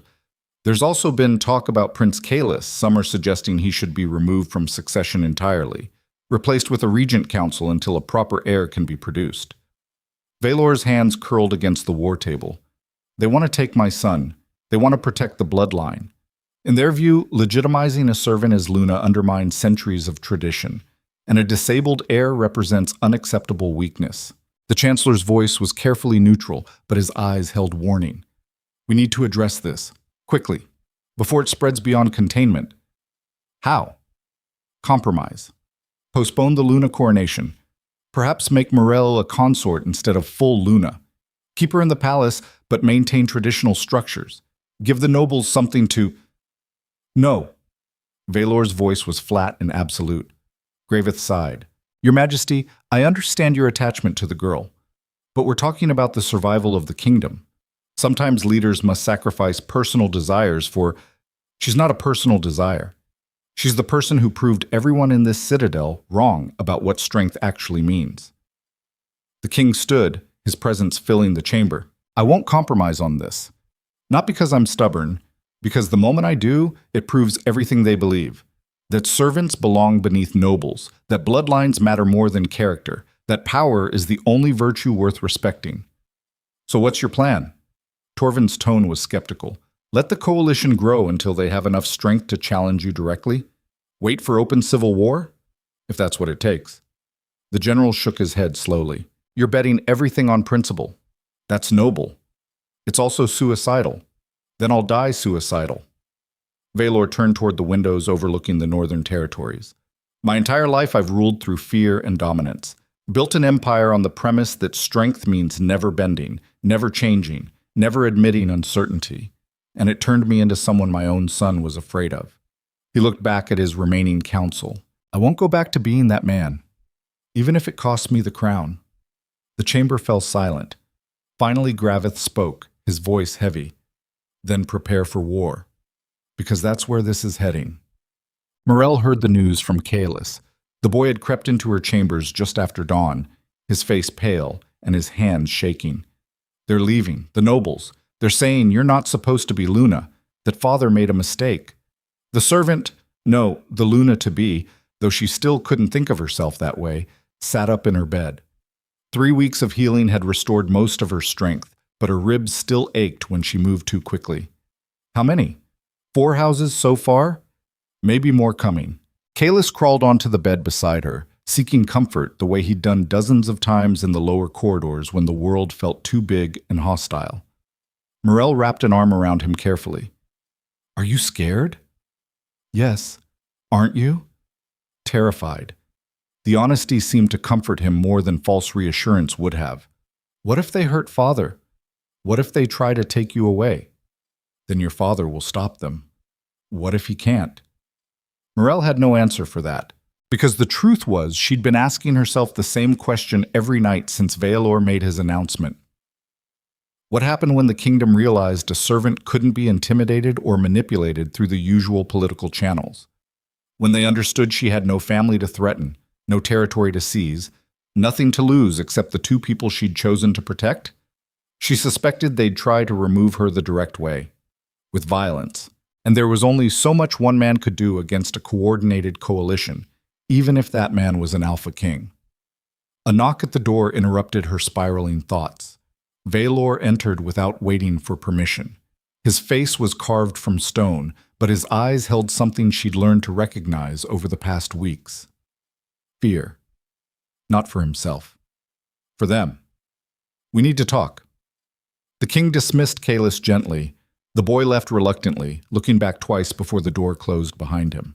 Vaelor sat on the edge of Morel's bed. The informal intimacy would have scandalized the nobility if they'd seen it. An unmarked king sitting on a servant's bed like they were equals. It's worse than I thought. 4 houses have withdrawn. More are considering it. There's talk of a coalition, armed resistance. Morel had expected this, but hearing it confirmed still felt like a punch to her healing ribs. What do you need me to do? Nothing. You've done enough. That's not an answer. Vaelor met her gaze steadily. I need you to understand what you're walking into. This isn't going to be a coronation followed by peaceful rule. It's going to be constant challenges. Political attacks, possible assassination attempts. Every day will be a battle to prove you deserve to exist in a space that was never meant for people like you. I know. Do you? Because knowing intellectually and living it are different things. These people will try to break you, not just physically, psychologically. They'll attack everything you care about. Use Kaelis as leverage, spread rumors, isolate you, make you question whether any of this was worth it. Morel reached out and took his hand. Her calloused fingers wrapped around his scarred palm. I grew up invisible, watching nobles treat servants like furniture. Seeing children like Kaelis get dismissed as broken, just because they don't fit some perfect ideal. I've been afraid my entire life of starvation, of being thrown out, of saying the wrong thing and ending up in the dungeons or worse. Her voice steadied. This is different. Yes, it's dangerous. Yes, it's going to be brutal. But for the first time in my life, I'm afraid of something that actually matters. Not survival. Purpose. The chance to change things so other servants' children don't grow up believing their worth is measured by whose boots they lick. Vaelor studied her face like he was memorizing it. You're sure? No, but I'm doing it anyway. He leaned forward and kissed her forehead. The gesture was gentle, almost reverent. Then we fight. Together. Together. Bam. The coalition made its first move on the eve of the full moon. A messenger arrived at Black Hollow carrying a formal challenge sealed with 6 different house crests. General Torvin brought it directly to Vaelor in the throne room. The king broke the seal and read aloud. To Vaelor Draven, Alpha of the Northern Territories. Your recent actions have proven you unfit to lead. The elevation of a common servant to Luna status represents a fundamental betrayal of centuries of tradition and an insult to every noble house. We hereby demand your immediate abdication in favor of a regent council. Failure to comply will result in military action. You have 1 week to respond. Vaelor set the letter down carefully. Who signed it? Torvin's voice was grim. Lord Ashfeld, the Valicrest family, House Cordath, House Silverpine, House Greymont, and House Blackthorn. 6 houses. That represented nearly half the kingdom's military strength and most of the western territories. The general continued. They're already mobilizing, troops moving toward the mountain passes, supply lines being established. This isn't a bluff, sire. They're preparing for war. Let them come. Chancellor Gravith, who'd been silent until now, finally spoke. Your Majesty, there may still be room for negotiation. No negotiation, no compromise. They want me gone because I chose compassion over tradition. I won't validate that by backing down. You're condemning us to civil war. I'm defending what actually matters. Gravith's expression hardened. And what about the people caught in the middle? The villages that will be burned? The families torn apart? The innocent wolves who will die because you refuse to compromise? The words hit like physical blows, because they were true. Civil war didn't just hurt soldiers and nobles. It devastated everyone. Farms burned, trade collapsed, children starved, and all of it would be Vaelor's fault for choosing principle over peace. This is the impossible weight of leadership. Every choice creates casualties. Every decision requires sacrifice. And sometimes there's no right answer, just different flavors of wrong. Vaelor had spent 20 years making those calculations, balancing lives against territory, weighing short-term suffering against long-term stability. But this was different. This wasn't about territory or resources. This was about whether a kingdom could evolve or whether it would remain frozen in traditions that measured worth in bloodlines and treated compassion as contamination. If he backed down now, he'd be teaching Kalis that change was impossible, that the powerful always won, that courage meant nothing against coordinated cruelty, and he refused to teach his son that lesson, even if it meant war. The king looked at his remaining council. Send word to our loyal houses, call up the reserves, fortify the mountain passes, and get Morel and Kalis to the inner citadel. They stay protected no matter what. Torvin nodded and left to carry out orders. Gravith remained, his thin face tight with barely suppressed fury. You're making a mistake. Probably. But it's my mistake to make. The Chancellor stood and walked toward the door. At the threshold, he paused. I hope she's worth it.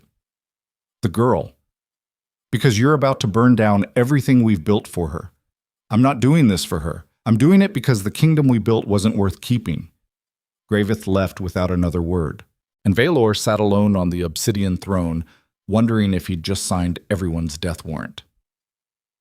The attack came faster than expected. 4 days after the challenge letter, scouts reported enemy forces moving through the western passes, not the full coalition army, a vanguard. Fast-moving, well-supplied. They were testing Black Hollow's defenses. Vaelor mobilized immediately. He led 2 battalions out to meet them in the mountain valleys where the terrain favored defenders. The battle was brief and brutal. His forces drove the attackers back with minimal casualties, but it was a hollow victory.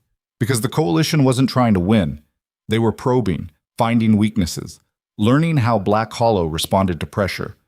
The real attack would come later, bigger, better coordinated, and Vaelor's forces were already stretched thin. He returned to the Citadel 3 days later, covered in blood that wasn't his. Morel met him in the war chamber, her face pale but steady. How bad? We won, but it won't matter. They'll keep coming, wave after wave, until we're too exhausted to fight back. Then we need allies. We don't have allies. Everyone who mattered either left or never supported us in the first place. Morel moved closer, her voice dropping. What about the servants? The common people? The ones who've been invisible their whole lives? Vaelor stared at her. What are you suggesting? Arm them. Train them. Give them a reason to fight. You've spent 20 years building an army of nobles and professional soldiers. But there are thousands of people in this kingdom who'd fight for the chance to be seen as equals. The king shook his head slowly. They're not trained, they'd be slaughtered. So train them. You have a week before the next attack. That's enough time to teach basic formations, basic weapons work. And they'll fight harder than any mercenary because they're fighting for something real. It was insane. It was also possibly the only chance they had. Vaelor looked at Morel with something close to awe. You want to build an army of servants. I want to give people who've never had power the chance to protect themselves. And maybe, in the process, show the nobility that strength doesn't come from bloodlines. The king called for General Torvin immediately. When the general arrived, Vaelor laid out the plan. Torvin's first response was predictable. You want me to arm commoners? Your Majesty, with respect, that's our only option. We're outnumbered, outmaneuvered. If we fight with just our current forces, we lose. But if we mobilize everyone, we might have a chance. The general was quiet for a long moment. Finally, he nodded. I'll need volunteers. People willing to learn fast and fight hard. You'll have them. And if this fails, if we arm servants and they turn on us, then we were already lost. The transformation happened faster than anyone expected. Within 2 days, over 300 servants and commoners had volunteered. Stable hands, cooks, washerwomen, laborers, people who'd spent their entire lives being invisible, suddenly stepping forward with terrified determination. General Torvin drilled them relentlessly. Basic spear formations, shield walls, how to hold a line. Nothing fancy, just enough to make them dangerous when fighting together. Morel trained alongside them. Despite Vaelor's protests, despite Morven's warnings about her still healing injuries, she insisted. Because if she was asking people to risk their lives for a kingdom that had never valued them, she needed to stand with them. The servants responded to her presence like lightning to a rod. She wasn't ordering them. She was fighting beside them, bleeding with them, showing them that the Luna-to-be didn't see herself as above anyone. It was powerful. It was also painting a massive target on her back. On the 5th day of training, Vaelor pulled her aside. You need to stop. You're pushing too hard. Your ribs aren't fully healed. I'm fine. You're not fine. Morven said you tore something yesterday. You're bleeding internally again. Morel met his gaze without flinching. These people need to see I'm serious, that I'm not just some servant who got lucky. I'm their Luna. That means fighting when they fight, bleeding when they bleed. You're going to get yourself killed. Maybe, but I'll die standing. That's more than most servants get. Vaelor wanted to argue, wanted to lock her in the inner citadel where she'd be safe, but he recognized the look in her eyes. It was the same look she'd had in the garden when she threw herself over Kalis. Absolute refusal to back down. He kissed her instead, hard and desperate, and full of everything he couldn't say. When they broke apart, Morel smiled. Don't worry, I'm too stubborn to die before the coronation. Ooh. The coalition's main force arrived on the 7th day. Dawn broke cold and gray over the northern valleys. Scouts reported enemy numbers at over 2,000, professional soldiers, well-armed, moving in coordinated formations that spoke of experienced leadership. Black Hollow's defenders numbered less than 1,000, half of them servants with barely a week of training. The math was brutal, but Vaelor had chosen his ground carefully.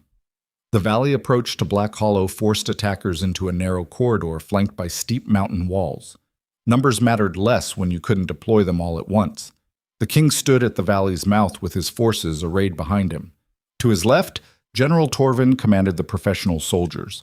To his right, Morel stood with the servant companies, her face set with grim determination. And behind them all, hidden in the inner citadel under Morven's protection, Kaelis waited. The boy had wanted to fight, had begged to stand with his father. Vaelor had refused. Not because Kaelis was weak, because some things were worth protecting above all else, and his son's life was at the top of that list.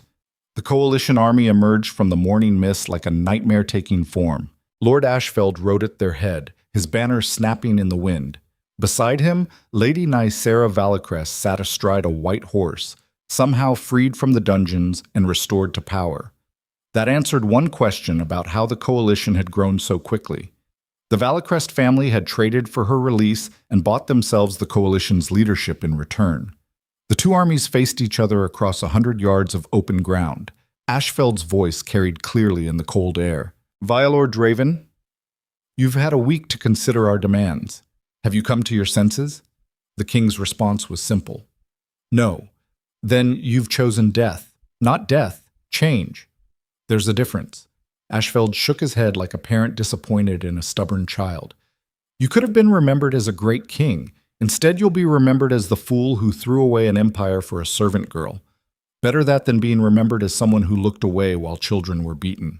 Nycera spoke for the first time, her voice cold as winter frost. That child is an abomination, a weakness that should have been cold. You've let sentiment cloud your judgment. Vaelor stared at her across the distance. And you've let tradition turn you into something that can't recognize basic humanity when it's bleeding at your feet. Enough philosophy. Ashfeld raised his hand.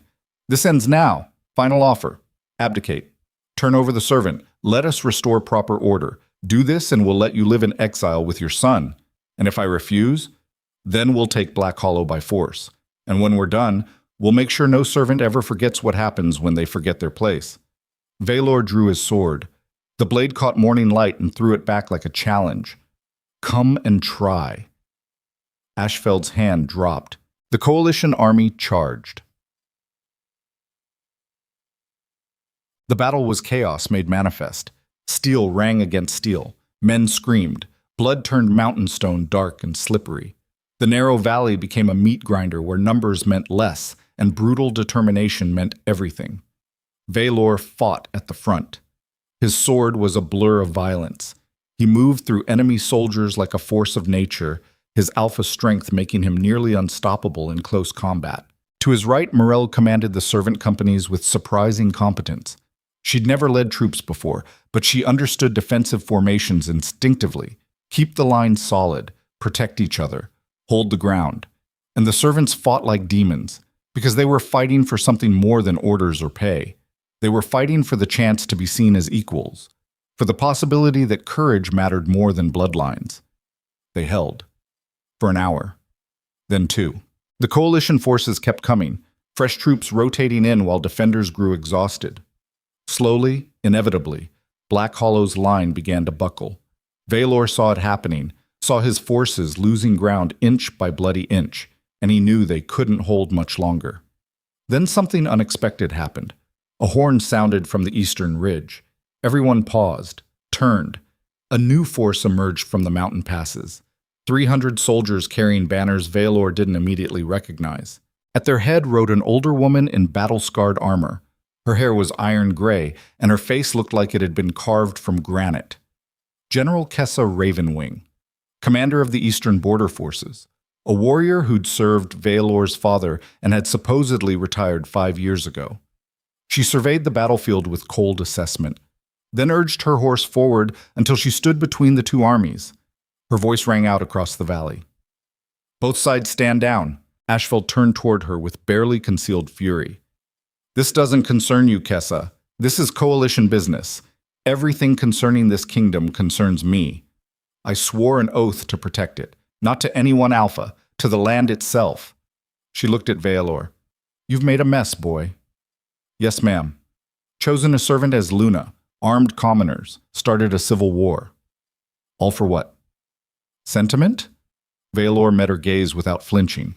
for the chance to build something better than what we had. Kessa snorted. Then she turned to face the coalition. And you, mobilizing armies because tradition got its feelings hurt, planning to slaughter half the kingdom to maintain bloodline purity. You think that's leadership? Lord Ashfeld's face reddened. You're protecting your own power. Don't dress it up as principle. The general's gaze swept across both armies. I've fought in 7 wars, seen kingdoms rise and fall, and I've learned one thing. Empires don't collapse because of change. They collapse because people are too afraid to change when it matters. She looked at Vaelor again. What you're doing is insane. Reckless. Probably suicidal. But it's also necessary. This kingdom has been rotting from the inside for generations. Someone needed to tear it down and rebuild. Then she turned back to Ashfeld. So here's how this is going to work. You're going to withdraw, take your armies home, and we're going to let this play out without turning the northern territories into a graveyard. And if we refuse, then you fight me and my forces, and I promise you, that's a battle you'll lose. The threat hung in the air like drawn steel. Ashfeld looked at his coalition, at Nicera, at the forces arrayed against him. The math had changed. With Kessa's troops added to Black Hollow's defenders, the coalition was outnumbered. Slowly, with visible fury, Ashfeld lowered his sword. This isn't over. No, it's not. But it's over for today. The coalition forces withdrew, sullenly, reluctantly. But they withdrew, and Black Hollow's defenders stood stunned in the sudden silence. They'd survived. Barely. Vaelor approached General Kessa as she dismounted. Why? The old warrior looked at him with eyes that had seen too much death. Because I'm tired of watching kingdoms eat themselves, and because that servant of yours showed more spine than most generals I've served with. She glanced toward where Morel stood, bloodied but upright, still holding her ground. A leader who fights beside their people instead of behind them? That's rare. Worth protecting. Kessa walked past Vaelor toward the citadel. Now let's talk about how to actually win this war, because buying time isn't the same as victory. The war council that night was tense. General Kessa laid out the reality with brutal honesty. You won today, but only because I showed up. The coalition still has superior numbers, better supply lines, and they're learning from their mistakes. Next time they won't attack head-on. They'll lay siege, starve you out, and you don't have the resources to outlast that. So what do we do? Vaelor's voice was tight. You change the game. Stop fighting their war. Start fighting yours. Meaning, the coalition is built on tradition and bloodline politics. Their strength comes from noble houses staying unified. So break that unity. Find the cracks.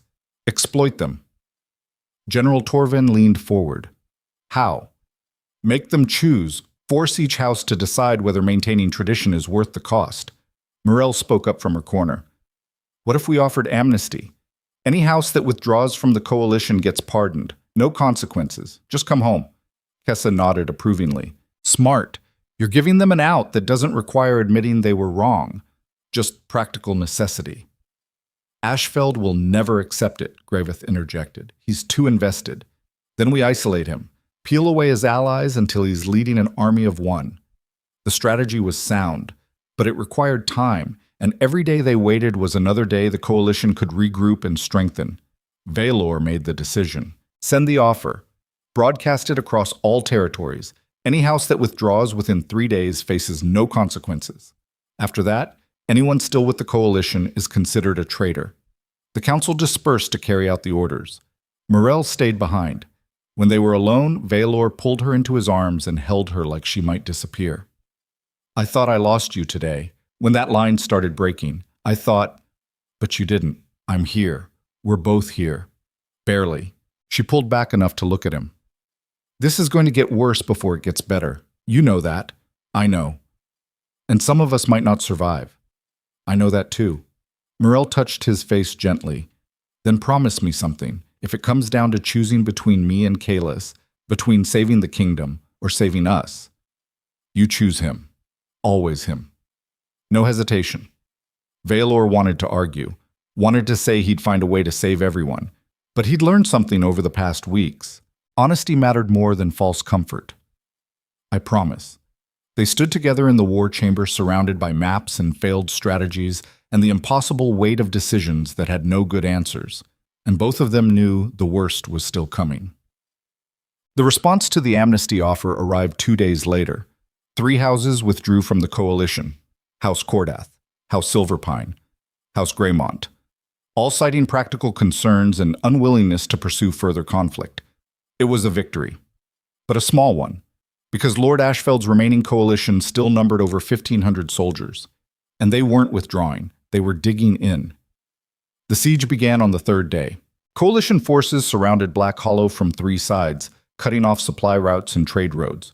They didn't attack, just waited, letting hunger and isolation do the work for them. Inside the citadel, resources started running low: food, medicine, morale. Vaelor watched his kingdom slowly suffocate and felt helpless for the first time since taking the throne. This was worse than open battle. In combat, you could fight back. In siege warfare, you just waited to see whether you'd starve first or your enemy's patience would break. On the 7th day of the siege, Kalis fell ill, not from injury, from stress and malnutrition and the weight of watching his father's kingdom crumble. The boy developed a fever, started coughing. Morven did what she could, but without proper supplies, her options were limited. Morel stayed at the boy's bedside day and night, holding his hand, telling him stories, refusing to let him slip away. And Vaelor paced the corridors like a caged animal, unable to fix this with strength or strategy or force of will. On the 9th day, something broke. Chancellor Graveth approached the king in his private chambers. The thin man's face was gray with exhaustion and something else: guilt. "Your Majesty, I need to confess something." Vaelor looked up from the maps he'd been studying uselessly for hours. "What?" "I've been in contact with Lord Ashfeld." The words landed like a physical blow. "You what?" Graveth's voice was steady but quiet. "For 3 weeks, since before the battle, I've been feeding him information, troop movements, supply levels, your plans." The betrayal was so complete, so unexpected that Vaelor couldn't immediately process it. "Why?" "Because I believed you were wrong. That your personal feelings had compromised your judgment. That the kingdom couldn't survive this radical restructuring." The Chancellor met the king's eyes without flinching. "I thought I was protecting Black Hollow by helping the coalition restore traditional order." Vaelor felt something cold settle in his chest. "You've been sabotaging us. From inside." "Yes. And now?" "Now I'm confessing. Because I was wrong." Graveth's voice cracked. "I watched that servant girl fight beside commoners she'd never met. Saw her risk her life over and over for people the nobility would have left to die. And I realized tradition wasn't protecting anything worth saving. It was just preserving power structures that let people like me justify cruelty as necessity." The Chancellor pulled a knife from his belt and set it on the table between them. "You should execute me. I've earned it." Vaelor stared at the blade, at the man who'd served him for 15 years and just admitted to the ultimate betrayal. He should be furious, should feel rage and violation and the desperate need for revenge. Instead, he just felt tired. "No." Graveth looked up, confused. "Your Majesty?" "I'm not executing you. You're going to fix this. I don't understand. You have contacts in the coalition. Use them. Tell Ashfeld I want to negotiate. Face to face. Just him and me. No armies. No guards. We end this one way or another. That's suicide. He'll kill you. Maybe. But it's the only way to break the siege before Kalis dies and this kingdom tears itself apart." Graveth stared at him like seeing him clearly for the first time. "You're not the man I thought you were." "Good. That man would have had you executed and learned nothing from it." The Chancellor took his knife back and left to arrange the meeting. And Vaelor sat alone in his chambers wondering if he'd just made a brilliant tactical move or signed his own death warrant. Probably both. The meeting was set for dawn in the neutral ground between the siege lines and Black Hollow's walls. Vaelor went alone as promised. No guards, no backup, just himself and the sword at his hip and the desperate hope that one conversation could end this before more people died. Lord Ashfeld met him in the gray pre-dawn light. The man looked older than Vaelor remembered. Harder, like the past weeks had carved something essential out of him. They faced each other across 10 feet of empty ground. You came. I gave my word. Words are cheap, not mine. Ashfeld studied him for a long moment. You've lost, you know. Even if you kill me right now, even if you survive this siege, you've fractured the kingdom beyond repair. The old order is broken, and what you're building in its place won't last a year before ambitious wolves tear it apart. Vaelor didn't dispute it, because it might be true, but it also might not be. And the only way to find out was to survive long enough to try. I'm not here to debate philosophy. I'm here to offer you a choice. Ashfeld laughed. It was a bitter sound. You're offering me a choice? You're surrounded, starving, one sick child away from complete collapse. And you think you're in a position to offer terms? I'm offering you the chance to be remembered as something other than the man who burned down a kingdom because tradition got its feelings hurt. The Lord's face darkened. You're the one who destroyed tradition, who elevated a servant above her betters, who armed commoners and told them they were equal to nobles. Yes, and I'd do it again, even knowing it would lead to this, especially knowing it would lead to this. Vaelor took a step forward. You want to know why? Because my son was beaten by someone who thought his disability made him disposable, and when it happened, every noble in that garden stood and watched. Not one moved to help. They just calculated angles and worried about alliances. He gestured back toward Black Hollow. Then a servant with nothing threw herself between him and death. Not because it was strategic, not because she had something to gain, because it was right. And that lesson is worth more than every political alliance in 6 territories. Ashfeld's expression was unreadable. So what's your offer? Single combat. You and me. Winner takes everything. You win. I abdicate. You get the throne, and you can restore your traditional order. I win. You disband the coalition and accept the new structure. You're insane. Probably. But I'm also tired of watching people die for decisions I made. Let's settle this the old way. Alpha to alpha. And if I refuse, then we keep fighting. The siege continues. Children starve. Good people die. And eventually someone wins, but the kingdom they inherit isn't worth ruling. Lord Ashfeld was quiet for a long time. Finally, he spoke. When? Tomorrow. Dawn. Same place. He turned and walked back toward the coalition lines. Vaelor returned to Black Hollow, knowing he'd just bet everything on his ability to win a fight against a man 20 years younger and not broken by weeks of siege stress and desperation. The math wasn't favorable, but it was better than watching his kingdom bleed out slowly. Morel was waiting when he returned. She took one look at his face and understood. You challenged him to single combat. Yes, that's the stupidest thing you've ever done. Probably. She hit him. Hard. Her fist connected with his chest with surprising force. You don't get to die. You don't get to take the easy way out and leave me here to pick up the pieces. I'm not planning to die. Plans change, especially when you're fighting someone half your age who hasn't spent weeks worrying himself sick over a dying child. She was right. The odds were terrible. But what choice did he have? Vaelor pulled her close. If I lose, if tomorrow goes badly, you take Kalis and run. Kessa will protect you. Get out of the northern territories. Start somewhere new. Morel pulled back and looked at him with fury and fear mixed together. I'm not running. I didn't survive Nysera's boots in a civil war just to run when things get hard.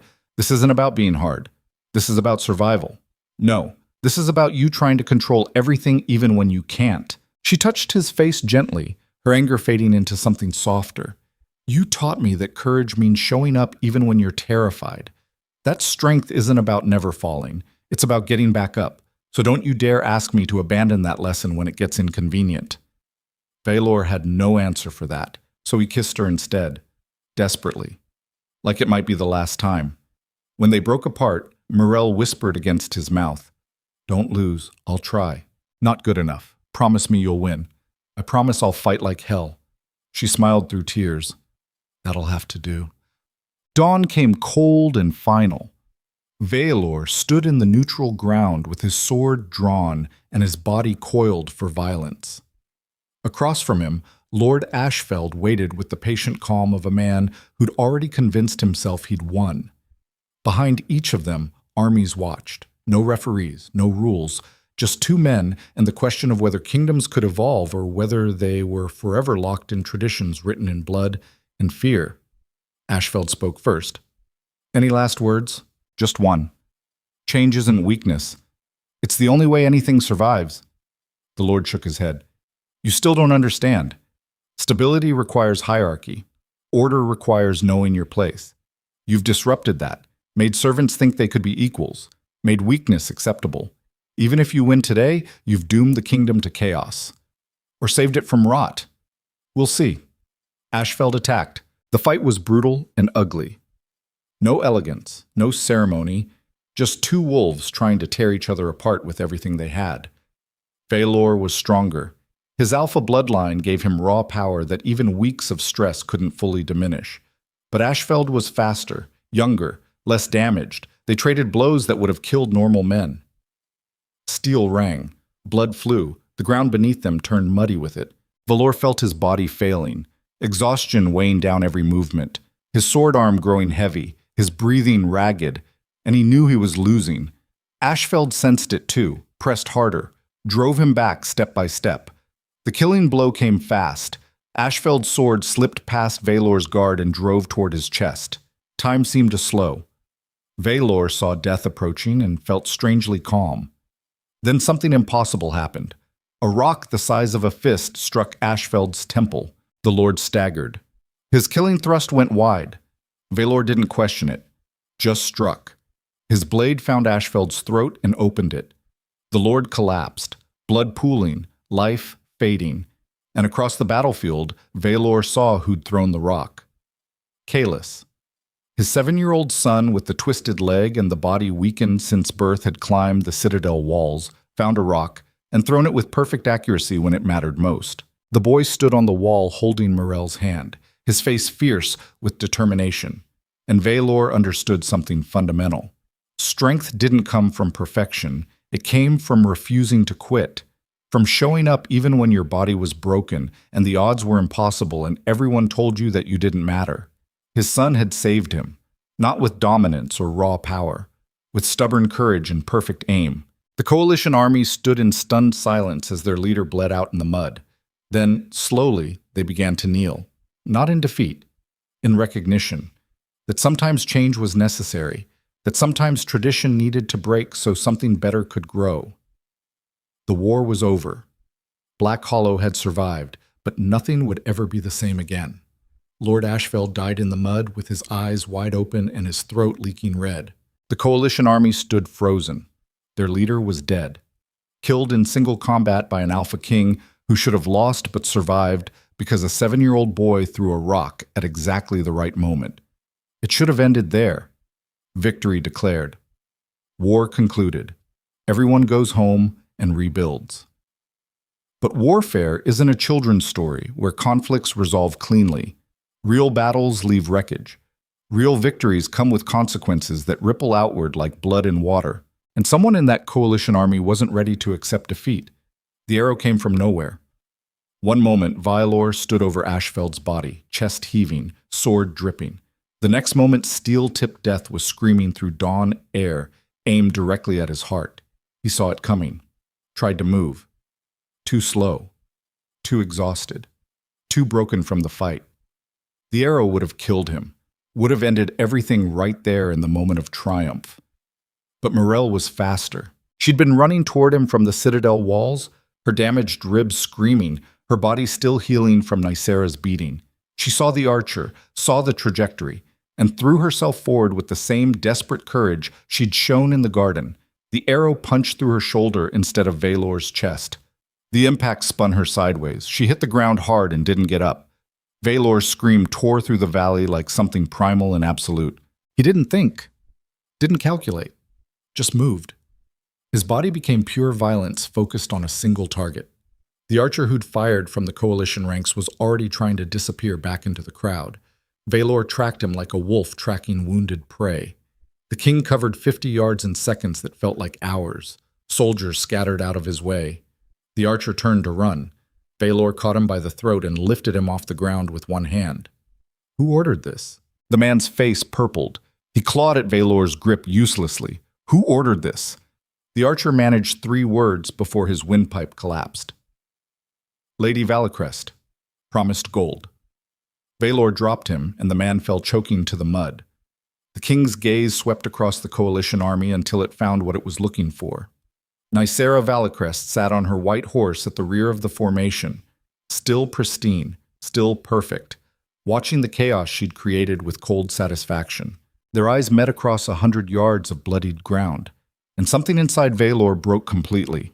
He'd tried mercy, tried imprisonment, tried giving her the chance to face justice through proper channels. She'd answered with assassination. No more mercy, no more restraint. The Alpha King charged. Soldiers tried to block his path. He went through them like they were made of paper. Bones broke, bodies flew. Nothing stopped him. Nicera saw him coming and tried to flee, kicked her horse into a gallop heading for the tree line. She almost made it. Vaelor caught the horse's bridle and yanked. The animal reared. Nicera fell, her perfect composure shattering as she hit the ground. The king was on her instantly. One hand closed around her throat. The other drew his belt knife. His voice came out barely human. "You tried to kill her." Nicera's eyes were wide with genuine fear now. "She's just a servant. She's my Luna. And you tried to take her from me." The knife pressed against her throat. One thrust. That's all it would take. One movement, and the woman who'd hurt his son and tried to murder his mate would be gone forever. Do it. Vaelor's hand trembled, because this was the moment. The point where he either became the thing he'd spent weeks trying to change, or held on to something that made him different from every other warlord who'd ruled through fear and violence. Killing Nicera would be justice. She'd earned death a dozen times over, but it would also prove everything his enemies believed about him. That beneath the talk of change and progress and building something better, he was just another alpha who solved problems with brutality. That mercy was weakness, and violence was the only language that mattered. The knife pressed deeper. A line of blood appeared on Nicera's throat. "Your Majesty." General Kessa's voice cut through his rage like cold water. The old warrior stood 10 feet away, her hand on her sword hilt, but not drawn. "Don't do this. She deserves to die." "Probably. But you don't deserve to become the kind of king who executes prisoners in the mud because you're angry." Vaelor's breathing was ragged. His entire body shook with the need to finish this. "She tried to kill Morel. I know. And she'll face justice for it. Real justice. Not revenge murder in front of 2 armies. That's not enough. Then make it enough." Kessa moved closer, her voice dropping. "You spent weeks teaching people that strength means more than dominance. That leadership means choosing the hard right over the easy wrong. Don't throw that away because you're hurt and scared." Vaelor looked down at Nicera, at the terror in her eyes, at the blood on her throat from where his knife had already broken skin, and he realized something. He wanted to kill her, desperately, needed it like air. But need wasn't the same as right. The king pulled the knife away and stood. Nicera collapsed, gasping, her hand pressed to her bleeding throat. Vaelor's voice came out flat and dead. "You're exiled, permanently. If you ever set foot in my territories again, I'll execute you myself, slowly, and no one will stop me." He turned away from her and walked back toward where Morel lay bleeding. Behind him, General Kessa's soldiers took Nicera into custody. The lady was screaming something about injustice and tradition. No one listened. The coalition army was already dispersing, without their leader, without their cause. Just tired men who wanted to go home and forget this nightmare. Vaelor reached Morel and dropped to his knees beside her. Morven was already there, the old healer having somehow crossed the battlefield while everyone else was watching the king nearly commit murder. The arrow jutted from Morel's shoulder at an angle that made Vaelor's stomach clench. How bad? Morven didn't answer immediately, just worked with focused efficiency, testing the wound, checking for arterial damage. Finally she spoke. "Bad, but survivable if we move her now. Do it." Vaelor scooped Morel up as gently as he could. She gasped in pain but didn't scream. Her eyes found his and she managed something that might have been a smile. "You didn't kill her?" "No. Good." "Would have been a waste." Her head lolled against his chest, consciousness slipping. Vaelor carried her toward Black Hollow at a run that jarred his own injuries and probably made hers worse, but he couldn't slow down, couldn't risk stopping. Behind him, the war ended not with ceremony, but with exhausted silence. People just went home. And the Alpha King carried his dying Luna through gates that had survived siege and betrayal and the weight of impossible choices. The next 3 days were a blur of blood-soaked bandages and whispered prayers to gods Vaelor didn't believe in, but found himself bargaining with anyway. Morven fought to save Morel with the same stubborn determination the servant had shown saving Kaelis. The arrow had missed major arteries by inches, punctured muscle, cracked bone, but nothing immediately fatal. The real danger was infection. The arrowhead had been dirty, designed not just to kill, but to poison. Vaelor spent those days at her bedside, refusing food and sleep, and anything that would take him away from her side. Kaelis joined him on the second day, the boy's fever finally broken, his small body recovering faster than anyone had dared hope. Father and son kept vigil together. On the third night, Kaelis fell asleep curled against Vaelor's side. The king sat there with one arm around his son and the other holding Morel's hand and thought about all the ways this could have ended differently. If he'd been faster in the fight, if he'd seen the archer, if he'd chosen differently at any of a dozen critical moments. This is the torture of leadership. Second-guessing every decision, replaying every choice, wondering if the people who died would still be alive if you'd been smarter or faster or better. But that kind of thinking was quicksand. You could drown in it. Vaelor forced himself to stop, to focus on what was instead of what might have been. Morel was alive, Kaelis was alive.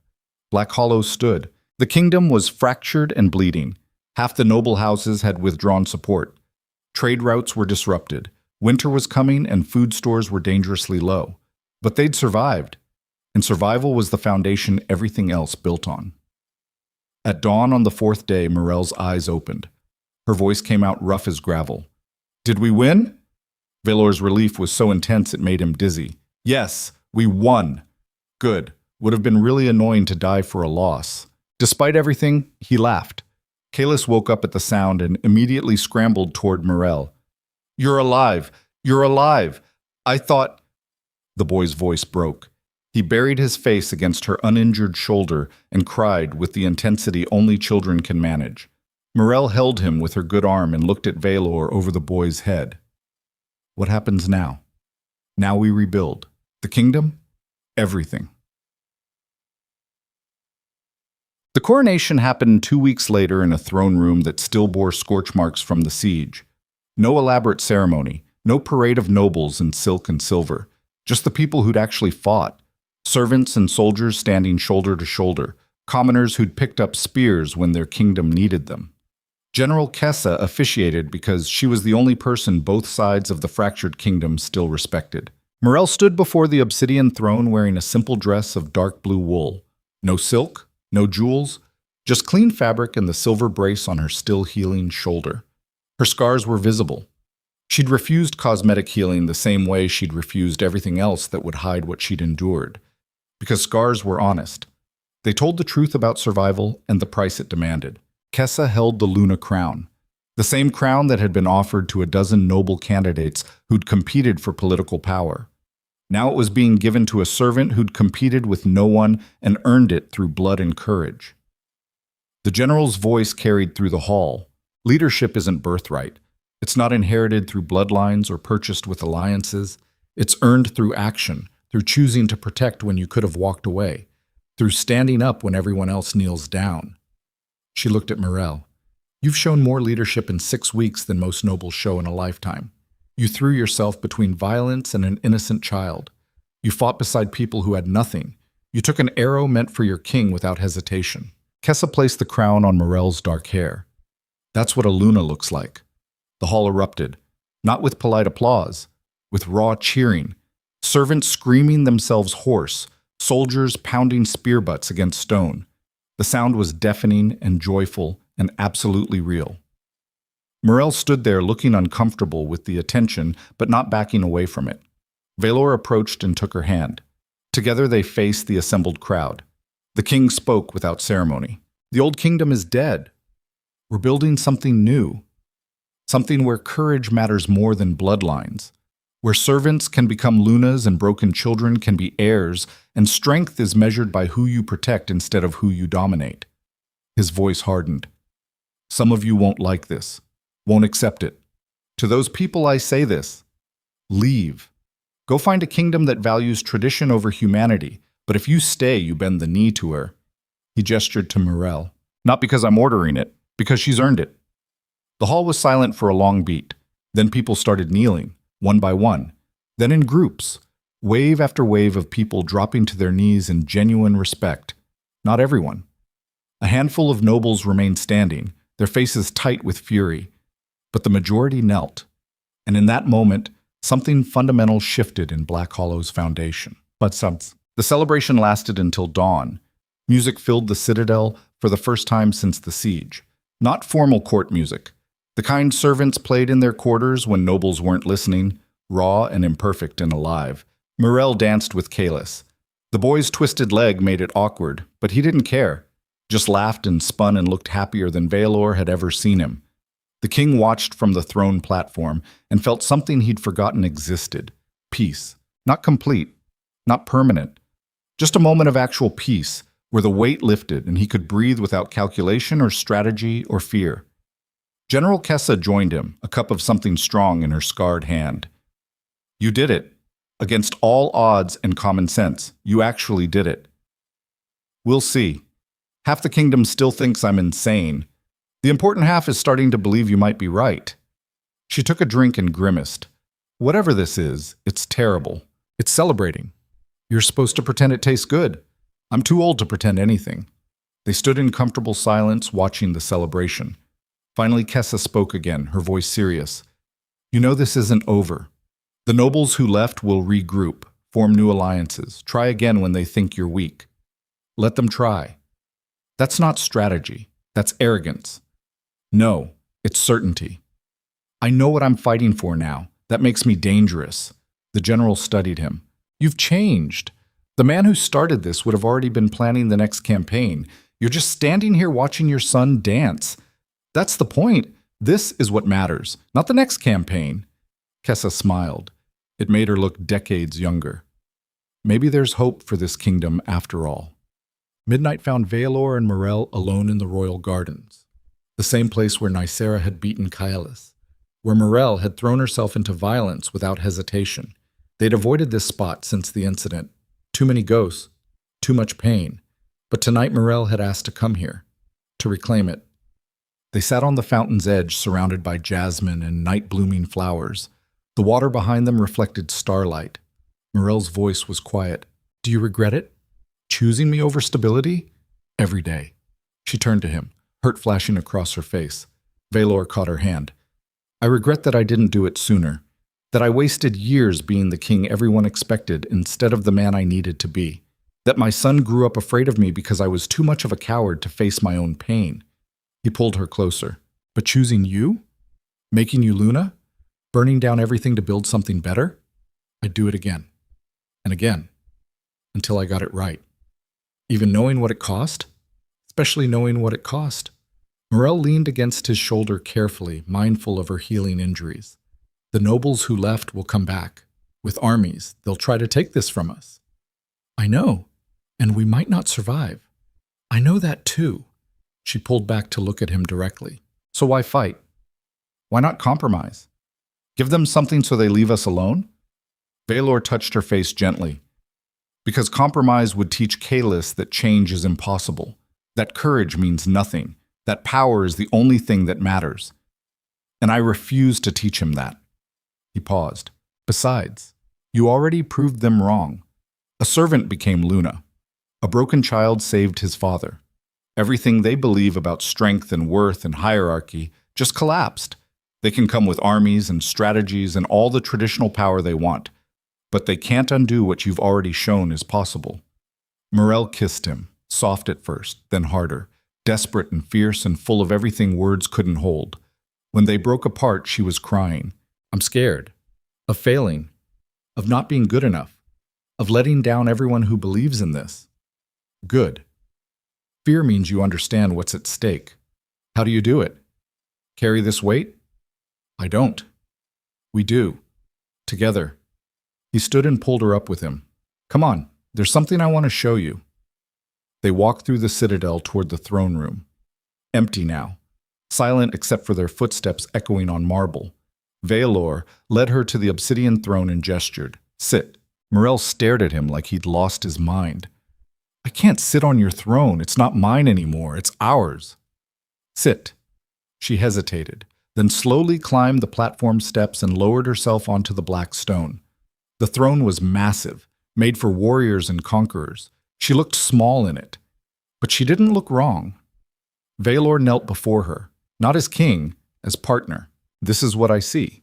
Not a servant pretending to be Luna, but someone who earned this seat through courage and sacrifice and the refusal to accept that some people matter more than others. His voice steadied.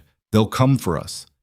Try to tear this down. Tell us we're fools and idealists and doomed to fail. And maybe they're right. Maybe this experiment collapses within a year. But at least we tried. At least we showed people that change is possible. Morel looked down at him with tears streaming down her face. Get up here. I'm not doing this alone. Vaelor climbed onto the throne beside her. It was cramped, uncomfortable, not designed for two people. It was perfect. They sat together on the obsidian throne as equals and looked out over an empty hall that would soon fill with people who needed them to be better than anyone had any right to expect. And for one impossible moment, they believed they might actually pull this off. But 3 days after the coronation, the messenger arrived. A rider on a half-dead horse carrying a letter sealed with a crest Vaelor didn't recognize. The king read it in the war chamber with his remaining council present. His face went gray. General Torvin leaned forward. Sire, it's from the Southern Confederacy. They've been watching our civil war, and they've decided we're weak. Kessa's voice was sharp. How many? 5,000. Maybe more. Professional soldiers. Well supplied. Moving through the southern passes. They're not waiting for us to stabilize. They're hitting us while we're vulnerable. Exactly. Graveth, who'd been working to earn back trust since his confession, spoke carefully. We don't have the forces. Half our army is still recovering from the siege. The other half is scattered protecting territories that lost their noble leadership. Can we negotiate? Kessa shook her head. Not with the Confederacy. They don't negotiate. They conquer. Always have. So we fight. With what? Torvin's frustration was visible. Exhausted soldiers and servants who barely know which end of a spear goes where. Then we train faster, fight smarter, use terrain. The general stood abruptly. You're talking about sacrificing lives because you're too stubborn to admit this kingdom can't survive 2 wars back to back. I'm talking about protecting what we've built. If we collapse now, everything we fought for means nothing. It already means nothing if everyone dies defending it. The argument escalated. Voices rising, tempers fraying. Then Morel spoke for the first time since the meeting began. What if we ask for help? Everyone turned toward her. From who? Graveth's tone was skeptical. Every house that could help already chose sides, and most chose to leave. Not from houses, from people. She looked around the room. We've been thinking like the old kingdom, noble armies and strategic alliances, but we just proved something different works. Servants fought beside soldiers, commoners held the line. What if we expand that? You want to mobilize the entire civilian population? Torvin looked appalled. That's madness. It's necessary. The Confederacy is coming whether we're ready or not. Either we defend with everyone or we fall with an army of professionals who aren't enough. The room fell silent. Vaelor looked at his Luna with something close to awe. She was right.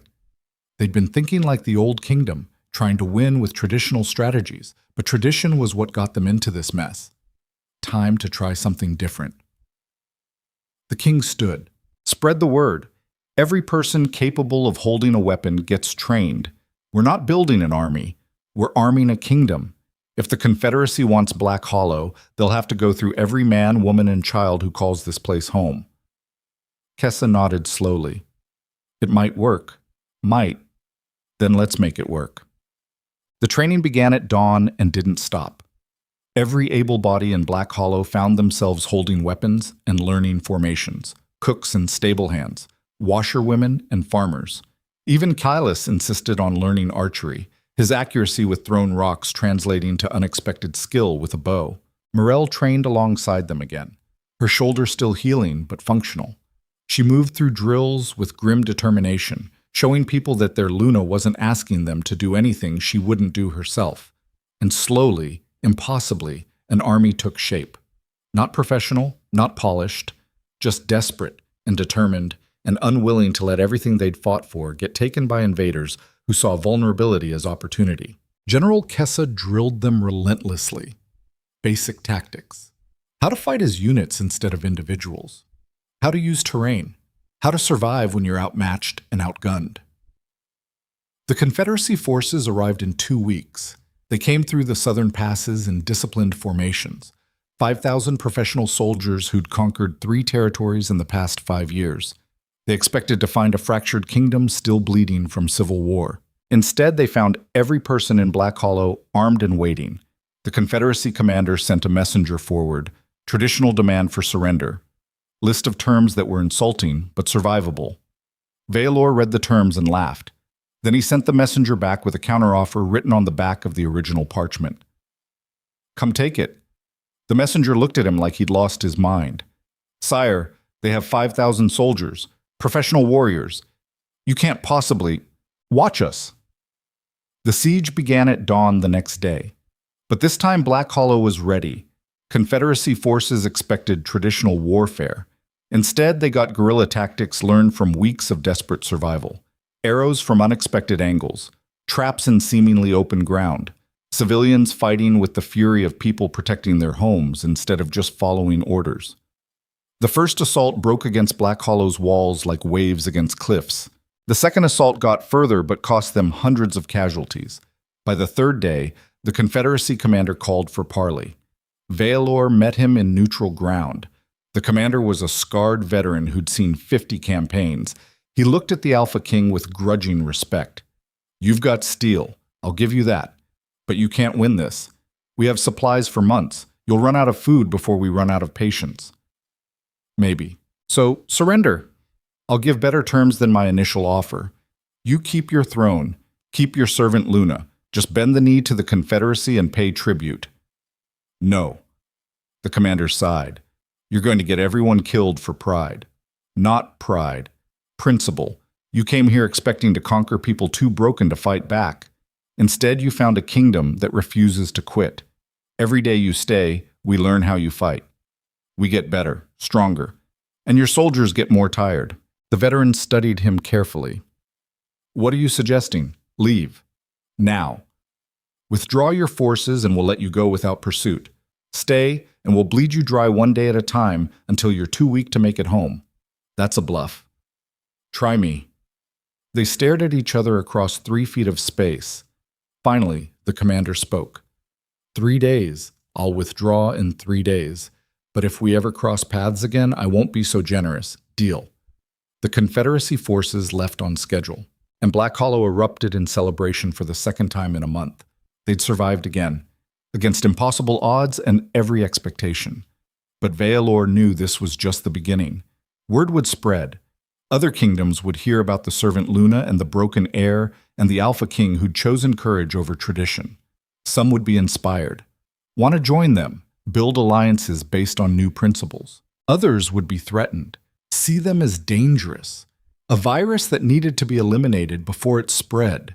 The battles were far from over, but standing in the throne room with Morel on one side and Kalis on the other, Vaelor felt something he'd never expected to feel. Hope. Real hope that they might actually build something worth having.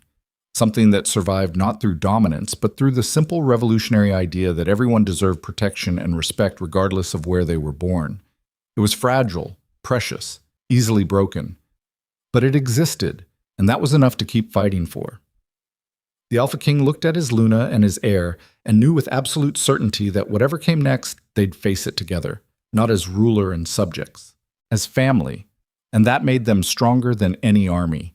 The kingdom of Black Hollow stood at the edge of a new dawn, battered, bleeding, but unbroken.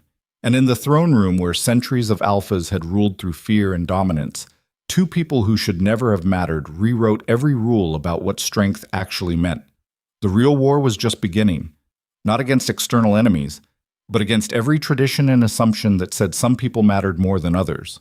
It would be brutal, costly, perhaps impossible, but for the first time in Black Hollow's history, they were fighting for something that actually mattered, not territory, not power, not dominance, just the radical idea that courage and compassion were worth more than any crown, and that was a war worth dying for.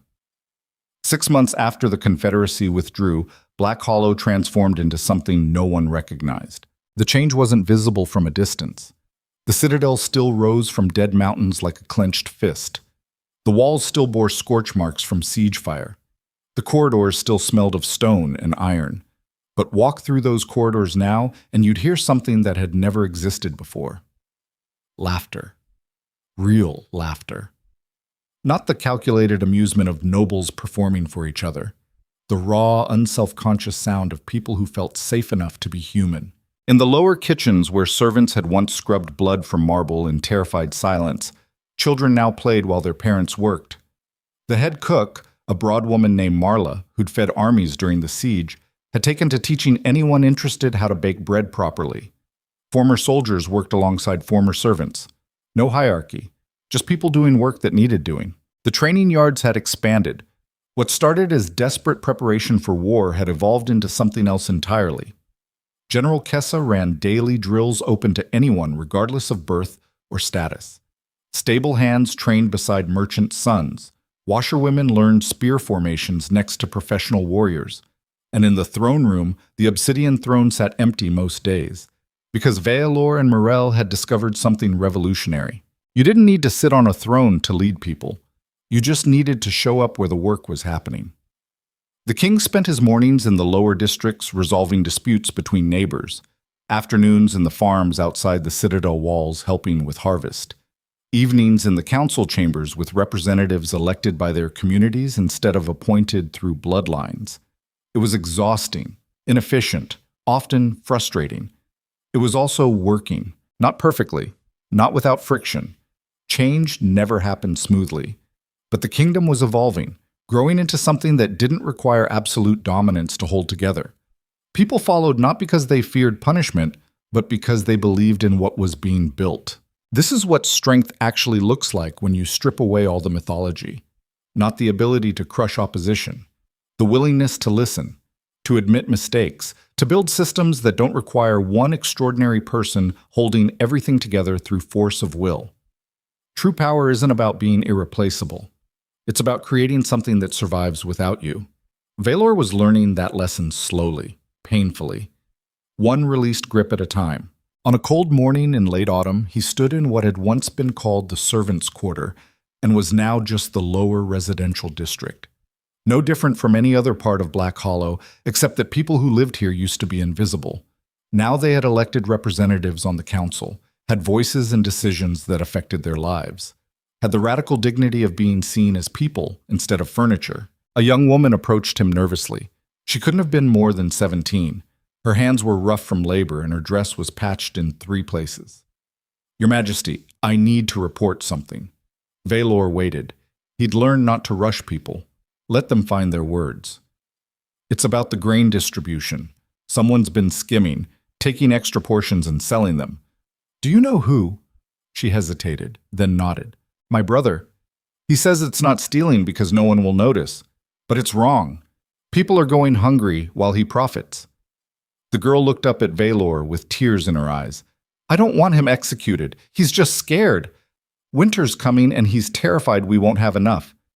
But it has to stop." This was the test. How justice worked when it wasn't about dominance or fear. When people trusted the system enough to report their own family members because they believed fairness mattered more than loyalty. Vaelor crouched down so he was at eye level with her. "What's your name?" "Kira." "Kira, you did the right thing, and I promise you your brother won't be executed, but he will face consequences, and he'll have to make it right." "How?" "He'll work in the grain distribution. Help ensure everyone gets fair portions. Learn why taking more than his share hurts people he'll never see." The girl looked uncertain. "That's it? Just work?" "That's it. Justice isn't about punishment. It's about fixing what's broken and making sure it doesn't break again." Kira nodded slowly. Then she did something that would have gotten her beaten 6 months ago. She hugged the Alpha King, just threw her arms around him in pure relief and gratitude. Vaelor froze for a second, then hugged her back. When she pulled away, she was crying. Thank you. Thank you for not being like the old kings. I'm trying. Not always succeeding, but trying. She left and Vaelor stood there feeling the weight of that interaction settle into his bones. This was what they'd fought for. Not territory or dominance or the obsidian crown. Just the chance for a 17-year-old girl to report a crime without fear and trust that justice would be fair instead of brutal.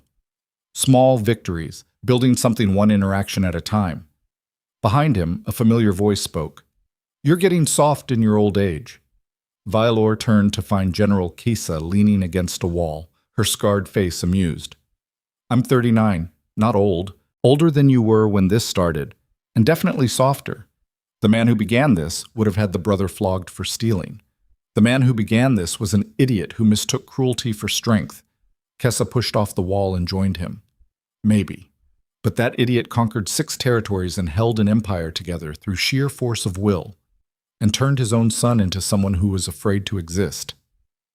I'll take soft over that any day. The general studied him for a long moment. You know the noble houses are regrouping, the ones who left. They're forming alliances, planning another challenge. Let them plan. You're not worried? I'm terrified. But not of them. I'm terrified of going back to who I was, of teaching Kalis that power is more important than people. Vaelor looked at the lower districts spreading out around them. These people trusted us, fought for us, died for us. Not because we're superior, because we promised something different. If I go back to ruling through fear, I prove every tradition-bound noble right. That change is impossible. That servants belong beneath nobles. That might makes right. So you'd rather die defending a principle than compromise and survive? Yes.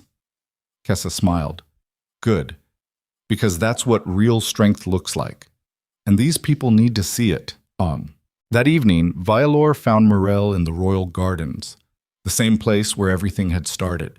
Where Nicera had beaten Kylus and Morel had thrown herself into violence.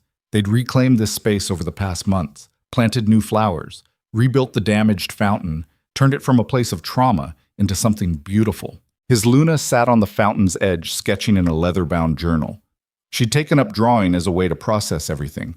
The pages were filled with faces, servants she'd known, soldiers who'd died. The slow transformation of a kingdom. Vaelor sat beside her without speaking, just present, letting her finish her work. Finally, Morel set the journal down and leaned against him. Do you think it's enough? What we've built? No, but it's a start. What if it falls apart? What if the noble houses come back stronger and tear it all down? Then we'll have proven it was possible, even if just for a few months. People saw servants become leaders, saw a broken child save his father, saw courage matter more than bloodlines. He wrapped an arm around her carefully. You can't undo knowledge, can't make people forget what they've seen. Even if everything collapses tomorrow, the seed is planted. Morel was quiet for a long time. I'm pregnant. The words hung in the air like dawn breaking over mountains. Vaelor went completely still. You're what? Pregnant. About 2 months. Morven confirmed it yesterday. 1,000 thoughts crashed through the king's mind at once. Joy. Terror. The brutal calculation of what this meant politically. Another heir. Proof that their union was real. A target for anyone who wanted to hurt them. All of it compressed into a single question. How do you feel? Scared, excited, terrified I'll mess it up. That I'll fail this child the way... She stopped. Started again. That I won't know how to be a mother because I never had one long enough to learn. Vaelor pulled her closer. You'll learn. We both will. Together. What if our child is like Kalis? What if they're born with something wrong? Then we'll love them anyway. Because there's nothing wrong with Kalis. He's just different. And different doesn't mean broken. Morel turned to look at him directly. Do you mean that? Or are you just saying what I need to hear? I mean it. 6 months ago, I would have lied. Would have said whatever kept peace. But I've learned something. Truth is the only foundation worth building on, even when it's uncomfortable. He touched her stomach gently.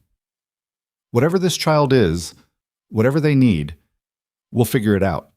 Not because we're perfect, because we refuse to give up on people who need us. Morel kissed him, soft and certain and full of trust that still amazed him every time he encountered it.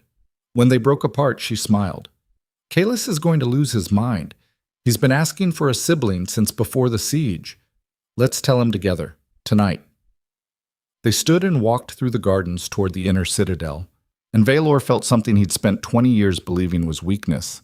Contentment, not happiness, not the absence of fear or struggle, just the quiet certainty that he was exactly where he needed to be, doing exactly what mattered.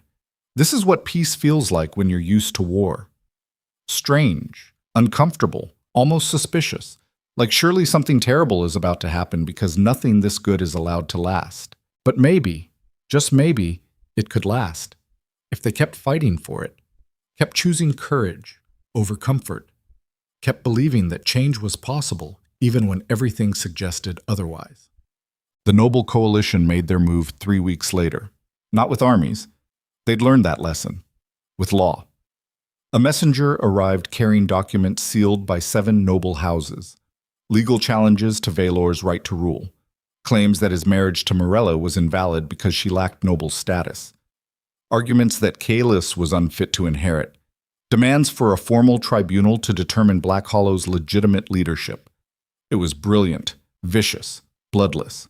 Instead of fighting a war they might lose, they were dragging everything into courts and councils where traditional law still held power. Chancellor Graveth laid out the reality with brutal honesty. They're using your own reforms against you. You created systems where voices matter, where law supersedes might.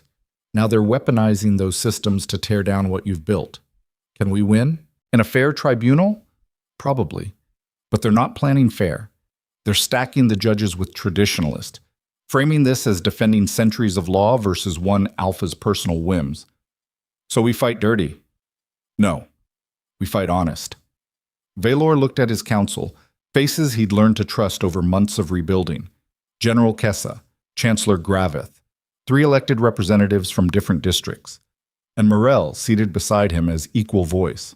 If we fight dirty, we prove them right. That power is all that matters. That law is just window dressing for whoever has the biggest army. The king stood and moved to the war chamber windows. We accept the tribunal, face their challenges head on, and we prove that our way works not because we're stronger, but because it's right. Lady Serene, one of the elected representatives, spoke up. She was a former merchant with sharp eyes and sharper mind. Your Majesty, they'll use every legal trick available. Challenge your marriage, question the Luna's legitimacy. Attack Prince Kalis. It won't be pretty. I know, but running from it sends the wrong message. We face it, answer their challenges with truth, and trust that justice matters more than tradition. General Kessa shook her head slowly. You're betting everything on good faith. That's dangerous. Everything we've done has been dangerous. But it's worked so far. So far isn't the same as always. Then we'll find out which one this is. The tribunal convened 1 month later in Black Hollow's Great Hall. 7 judges appointed by the Noble Coalition. 3 witnesses for the defense chosen by Vaelor. Representatives from neutral territories serving as observers. It was theater, political warfare dressed up as legal process, and it lasted 6 brutal days. The coalition's advocates attacked from every angle. They questioned Morel's background, dug up every moment of supposed impropriety, painted her as a manipulative servant who'd seduced a grieving king. They produced medical records about Kalis, testimony from healers about his limitations, arguments that a disabled heir would weaken the kingdom's security.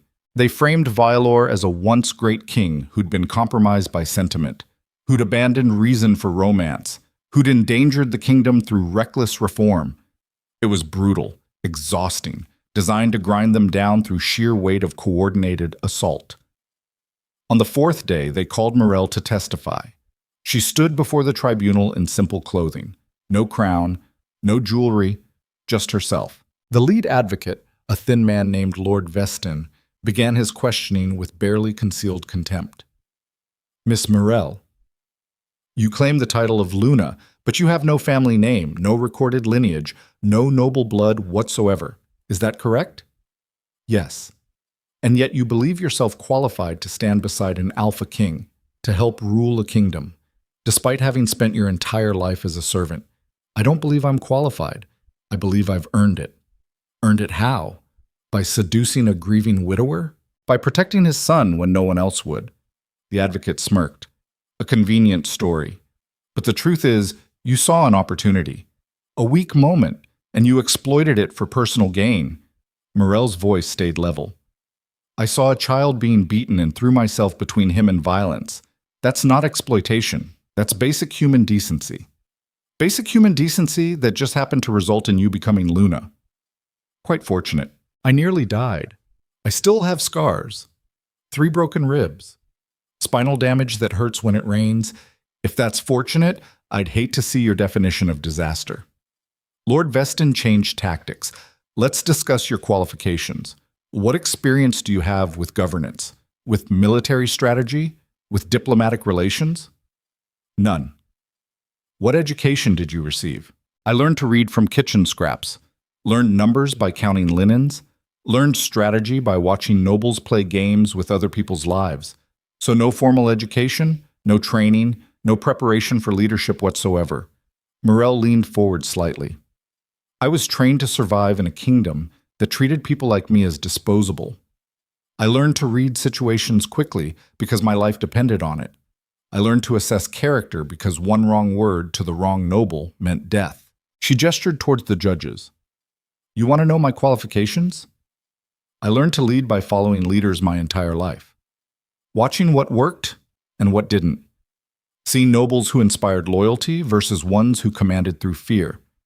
And I learned one thing none of your formal education teaches. What's that? People will follow someone who actually cares about them, not someone who sees them as resources to be managed. The advocate tried to press further, but Morel wasn't done.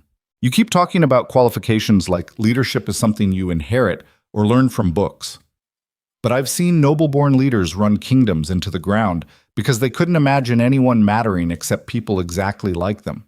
And I've seen common soldiers hold defensive lines through sheer determination because they believed in what they were protecting. Her voice strengthened. I didn't ask to be Luna. I didn't scheme for it. I threw myself between violence and an innocent child because it was right. Everything that came after was a consequence of that single choice. So yes, I'm unqualified by your standards, but I'll match my track record against any noble-born leader who never had to risk anything for anyone except themselves. The tribunal hall was completely silent. Lord Vestin recovered quickly. Very inspiring. But inspiration doesn't feed a kingdom. It doesn't defend borders. It doesn't maintain the complex systems that keep civilization functioning. No. Hard work does that. Strategy does that. People willing to show up and do what needs doing regardless of status. Morel looked directly at the judges. You're asking whether I'm qualified to lead. I'm telling you I've already been leading for 6 months, alongside King Vaelor. And in that time, we've survived a civil war, repelled an invasion, and started building systems where people have voices instead of just orders. She paused. Judge me on results, not bloodlines. If that's not enough, then nothing will be. She stepped down, and Lord Vestin didn't ask any more questions. Teat. On the final day, Vaelor took the stand. The same advocate who'd interrogated Morel approached with visible confidence. King Vaelor, you've ruled Black Hollow for 20 years, built it into one of the most powerful territories in the region, commanded respect through strength and decisive leadership. Correct? Yes. And then you threw it all away for a servant girl. Why? Vaelor met the advocate's gaze without flinching. Because I realized everything I'd built was hollow. I had power, territory, fear. But I'd lost the only thing that actually mattered. My humanity. That's quite poetic. But what does it mean practically? It means I looked at my son and saw him flinch away from me, saw that he trusted a servant more than his own father. And I understood that all my strength, all my victories, all my conquests meant nothing if I couldn't protect what I actually cared about. The advocate's tone sharpened. So you made radical policy changes because of personal sentiment. You elevated a servant to Luna status because of emotion. You armed commoners and restructured centuries of tradition because of feelings. Yes. And you don't see that as dangerous? Allowing personal attachments to override institutional wisdom? I see institutional wisdom as a fancy phrase for protecting power structures that benefit the people already in charge. Vaelor leaned forward. For 20 years I followed institutional wisdom, ruled through fear, kept servants invisible, treated my son's disability as something shameful, and it nearly destroyed everything I loved. So yes, I made changes based on emotion, because emotion was telling me something institutional wisdom refused to acknowledge, which is that every person has value, that courage doesn't care about bloodlines, that a kingdom built on dominance will eventually collapse when there's no one left who believes in protecting it, instead of just obeying it. Lord Veston smiled coldly. Beautiful philosophy. But let's discuss practical results. Your reforms created a power vacuum. Noble houses withdrew. Trade routes collapsed. You barely survived multiple invasions. How is any of that success? We survived. Against armies and coalitions and every prediction of failure. We survived because people fought for something they believed in instead of just following orders. But at what cost? How many died because you chose principle over compromise? The question hit harder than any sword. Because it was true. People had died. Servants who'd barely learned to hold spears. Soldiers who'd stayed loyal when leaving would have been safer. Children orphaned. Families destroyed. All because Vaelor had chosen change over stability. The king's voice came out quiet but steady. Too many. Far too many. And I carry every single one. Their names, their faces, the knowledge that my choices cost them everything. He stood from the witness chair. But you know what they died for? The chance to matter. To be seen as people instead of resources. To live in a kingdom where their children might grow up with more dignity than they had. Vaelor looked at each judge in turn. You're asking if I regret it, wondering if given the chance I'd choose differently. And the answer is no. Because those people who died, they chose to fight. Chose to believe change was possible. Chose courage over safety. And I won't dishonor their sacrifice by pretending stability under oppression is better than chaos with hope. The hall erupted, nobles shouting, commoners cheering, judges calling for order. Lord Veston waited for silence. One final question, Your Majesty. If this tribunal rules against you, if we decide your marriage is invalid, and your heir unfit and your reforms illegal, what will you do? The question hung in the air like drawn steel, because everyone knew what it really meant. Would Vaelor accept the ruling or fight? Would law matter or just power? The king took a long breath. I'll accept your ruling, because if I don't, I prove that law is meaningless. That might make's right, that everything we fought for was just window dressing over the same old dominance. He paused. But understand this. If you rule against us, you're not just invalidating a marriage or questioning an heir. You're telling every servant in this kingdom that courage doesn't matter, that throwing yourself between violence and an innocent child means nothing, that no amount of sacrifice can overcome the circumstances of your birth. His voice dropped but somehow carried further. And that ruling will tell you more about who you are than anything I could say. Vaelor returned to his seat beside Morel. She took his hand under the table. That was either brilliant or suicide. Probably both. The tribunal recessed to deliberate. 3 days later, the verdict came. The great hall filled with everyone who could fit. Nobles and servants standing shoulder to shoulder, soldiers and farmers. The old power structure and the new reality forced into the same space. The 7 judges entered and took their seats. The head judge, an ancient woman named Lady Cordelia who'd presided over courts for 40 years, stood to read the verdict. Her voice carried the weight of centuries. This tribunal was convened to determine the legitimacy of King Vaelor's marriage to Morel of Black Hollow, to assess Prince Kaelus's fitness as heir, and to evaluate reforms implemented over the past 6 months. She paused. We have heard extensive testimony, reviewed historical precedent, debated principles of governance and tradition. Another pause that felt like eternity compressed into seconds. Our ruling is as follows. The marriage between King Vaelor and Luna Morel is recognized as legitimate. Prince Kaelus is confirmed as rightful heir. And the reforms, while unconventional, are not in violation of foundational law. The hall exploded. But Lady Cordelia wasn't finished. She raised one hand and silence gradually returned. However, we issue this caution. The path you have chosen is dangerous, untested. It may yet fail spectacularly. But after careful consideration, we find that tradition is not law, that precedent is not mandate, and that kingdoms must evolve or die. She looked directly at Vaelor and Morel. You have wagered everything on the principle that character matters more than birth, that courage earns respect regardless of bloodlines, that mercy is strength instead of weakness. Time will prove whether you're right, but for now, the law supports your right to try. The head judge sat down, and Black Hollow erupted in sound that shook ancient stones. They'd won, not through force, not through intimidation, through standing in front of traditional power and refusing to back down even when backing down would have been easier. Vaelor pulled Morel into his arms and held her like she might disappear.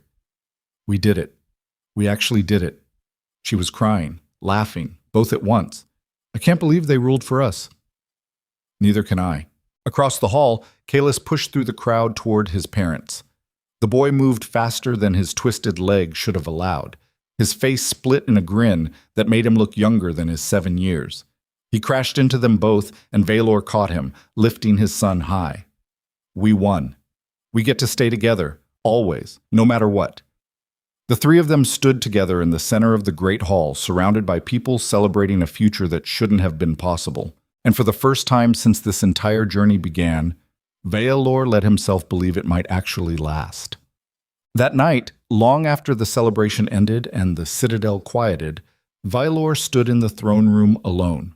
The obsidian throne rose before him, black stone carved by hands centuries dead, a symbol of power and dominance and everything he'd built his identity around.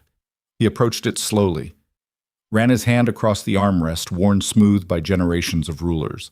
This is what he'd wanted, what he'd fought for, what he'd sacrificed everything to claim and hold. And now it felt like a relic, important but not essential, a tool that had outlived its original purpose. Behind him, soft footsteps. Morel joined him, her hand finding his. Having second thoughts? No. Just realizing I don't need this anymore. The throne, the symbol, the weight of being someone who rules through presence instead of participation. You're thinking of giving it up? I'm thinking of transforming it. Opening the throne room to councils instead of just kings. Making this space about collective voices instead of one alpha's will. Morel leaned against him. The nobles will lose their minds. Let them. They've been losing their minds for 6 months. We're still here. She was quiet for a moment. Do you miss it? The old way. When you just commanded and people obeyed without question. Sometimes. It was simpler. Less exhausting. You didn't have to explain or justify or listen to 50 opinions before making a decision. Vaelor pulled her closer. But I don't want simple anymore. Simple is what I had when my son was afraid of me, when servants bled invisibly, when power was the only thing that mattered. He looked down at her stomach where new life was growing. I want our child to grow up in a kingdom where they matter because they're human, not because they're royalty, where courage is respected more than bloodlines, where asking for help isn't weakness. That's going to take decades to build. Then we better get started. They stood together in the throne room that had seen centuries of Alpha Kings rule through dominance and fear, and they began planning how to tear it all down and build something better. 5 years later, on a spring morning when the mountains finally released winter's grip, Prince Kalis stood in the training yards teaching younger children how to shoot. He was 12 now, taller, stronger in some ways. His twisted legs still required the silver brace, but he'd learned to move with it instead of fighting it. And his accuracy with a bow had become legendary. The children clustered around him worshipfully, a mix of noble-born and common, no separation, just kids learning from someone barely older than them. Kalis demonstrated the proper stance, corrected grips, encouraged attempts even when arrows flew wildly off target. He'd become a teacher, a protector. Someone younger kids looked up to, not despite his disability, but because of how he'd learned to work with it. From the citadel balcony, Vaelor and Morel watched. She held their daughter, 3-year-old Lyra with dark hair like her mother and silver eyes like her father. The girl was perfect, healthy, Everything Kalis hadn't been, and Kalis adored her absolutely. Morel spoke quietly. He's good with them, patient. He learned from you, from both of us. You taught him courage. I taught him kindness. He figured out how to combine them. Vaelor watched his son correct a young girl's stance with gentle encouragement. Do you think we succeeded? Built what we wanted? Morel considered the question. Look around. What do you see? Vaelor scanned the citadel grounds, servants and nobles working side by side in the gardens, elected representatives heading to council meetings, children of every background training together. The lower districts no longer separated, but integrated into the citadel proper. I see change, real change. So do I. Not perfect. Still friction. Still people who resist, but fundamentally different than what was here before. She shifted Lyra to her other hip. We didn't build a utopia. We built something that might survive us. That's enough. Down in the training yard, Kalis's arrow struck dead center of the target. The children cheered. The prince turned and waved up at his parents. His smile was pure and unguarded and absolutely confident. He knew his worth now. Not because he'd overcome his disability, because he'd learned it didn't define him. That's what they'd built. Not a perfect kingdom, but one where people could exist without having to prove they deserved to take up space. Vaelor pulled Morel close, careful of the child between them. Thank you. For what? For showing me what strength actually means. For refusing to let me hide behind walls and strategies. For being brave enough to throw yourself into violence for a kid you barely knew. Morel kissed him. Thank you for choosing to change, for letting go of everything you thought you were supposed to be, for building something worth protecting.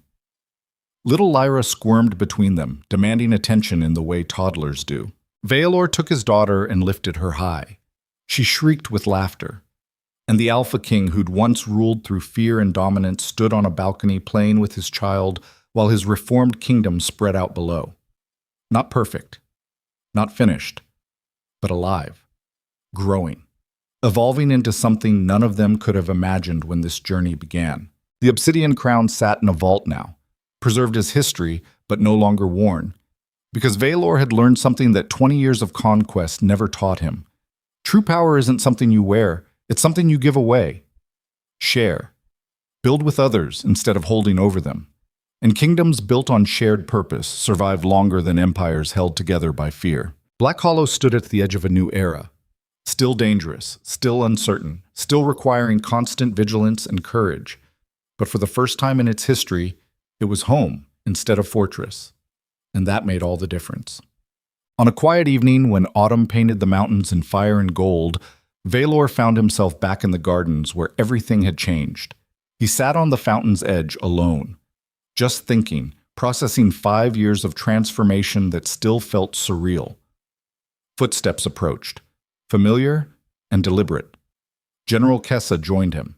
The old warrior moved slower now, age catching up with decades of combat, but her eyes were still sharp. You did it. Built something that's going to outlast you. We did it. Couldn't have survived without you. Kessa waved that away. I just showed up. You're the one who had the spine to actually change. Most kings talk about legacy. You built one worth remembering. She sat beside him with a grunt. Your son is going to make a good king someday. Better than you, probably. Vaelor smiled. That's the goal. Leave things better than you found them. Let the next generation surpass you. They sat in comfortable silence, watching the sun paint long shadows across rebuilt gardens. Finally, Kessa spoke again. I'm retiring, for real this time. Going to find a cabin in the mountains and sleep for about 5 years. You've earned it, so have you, but you won't take it, can't. Too much still to do. There's always too much to do. That's how empires trap good leaders. You work until you die because the work never ends. Kessa stood slowly. Don't die on this throne, Vaelor. Die in a garden with your grandchildren. That's the real victory. She left him with that thought. And Vaelor sat alone as dusk deepened into night, thinking about legacies and victories and the long arc of change. He'd started this journey as a king who ruled through fear, who mistook cruelty for strength, who abandoned his son because looking at him hurt too much. And he'd ended it as a man who'd learned that real power was vulnerability, that true strength was admitting when you're wrong, that the crown meant nothing compared to the relationships you built. The transformation hadn't been smooth, had cost lives and blood and parts of himself he'd never get back. But sitting here in gardens that had witnessed brutality and become beautiful, Vaelor knew with absolute certainty. It was worth it. Every sacrifice, every terrifying choice, every moment of doubt. Worth it. Because somewhere in Black Hollow, children played without fear. Servants spoke with voices instead of silence. And a broken prince taught others that disability didn't mean disposable. That was legacy. Not territory conquered or enemies crushed. Just people living with dignity they'd earned through courage instead of inherited through bloodlines. The Alpha King stood and walked back toward the citadel, toward his Luna and his children and a kingdom that was still learning what it meant to be free.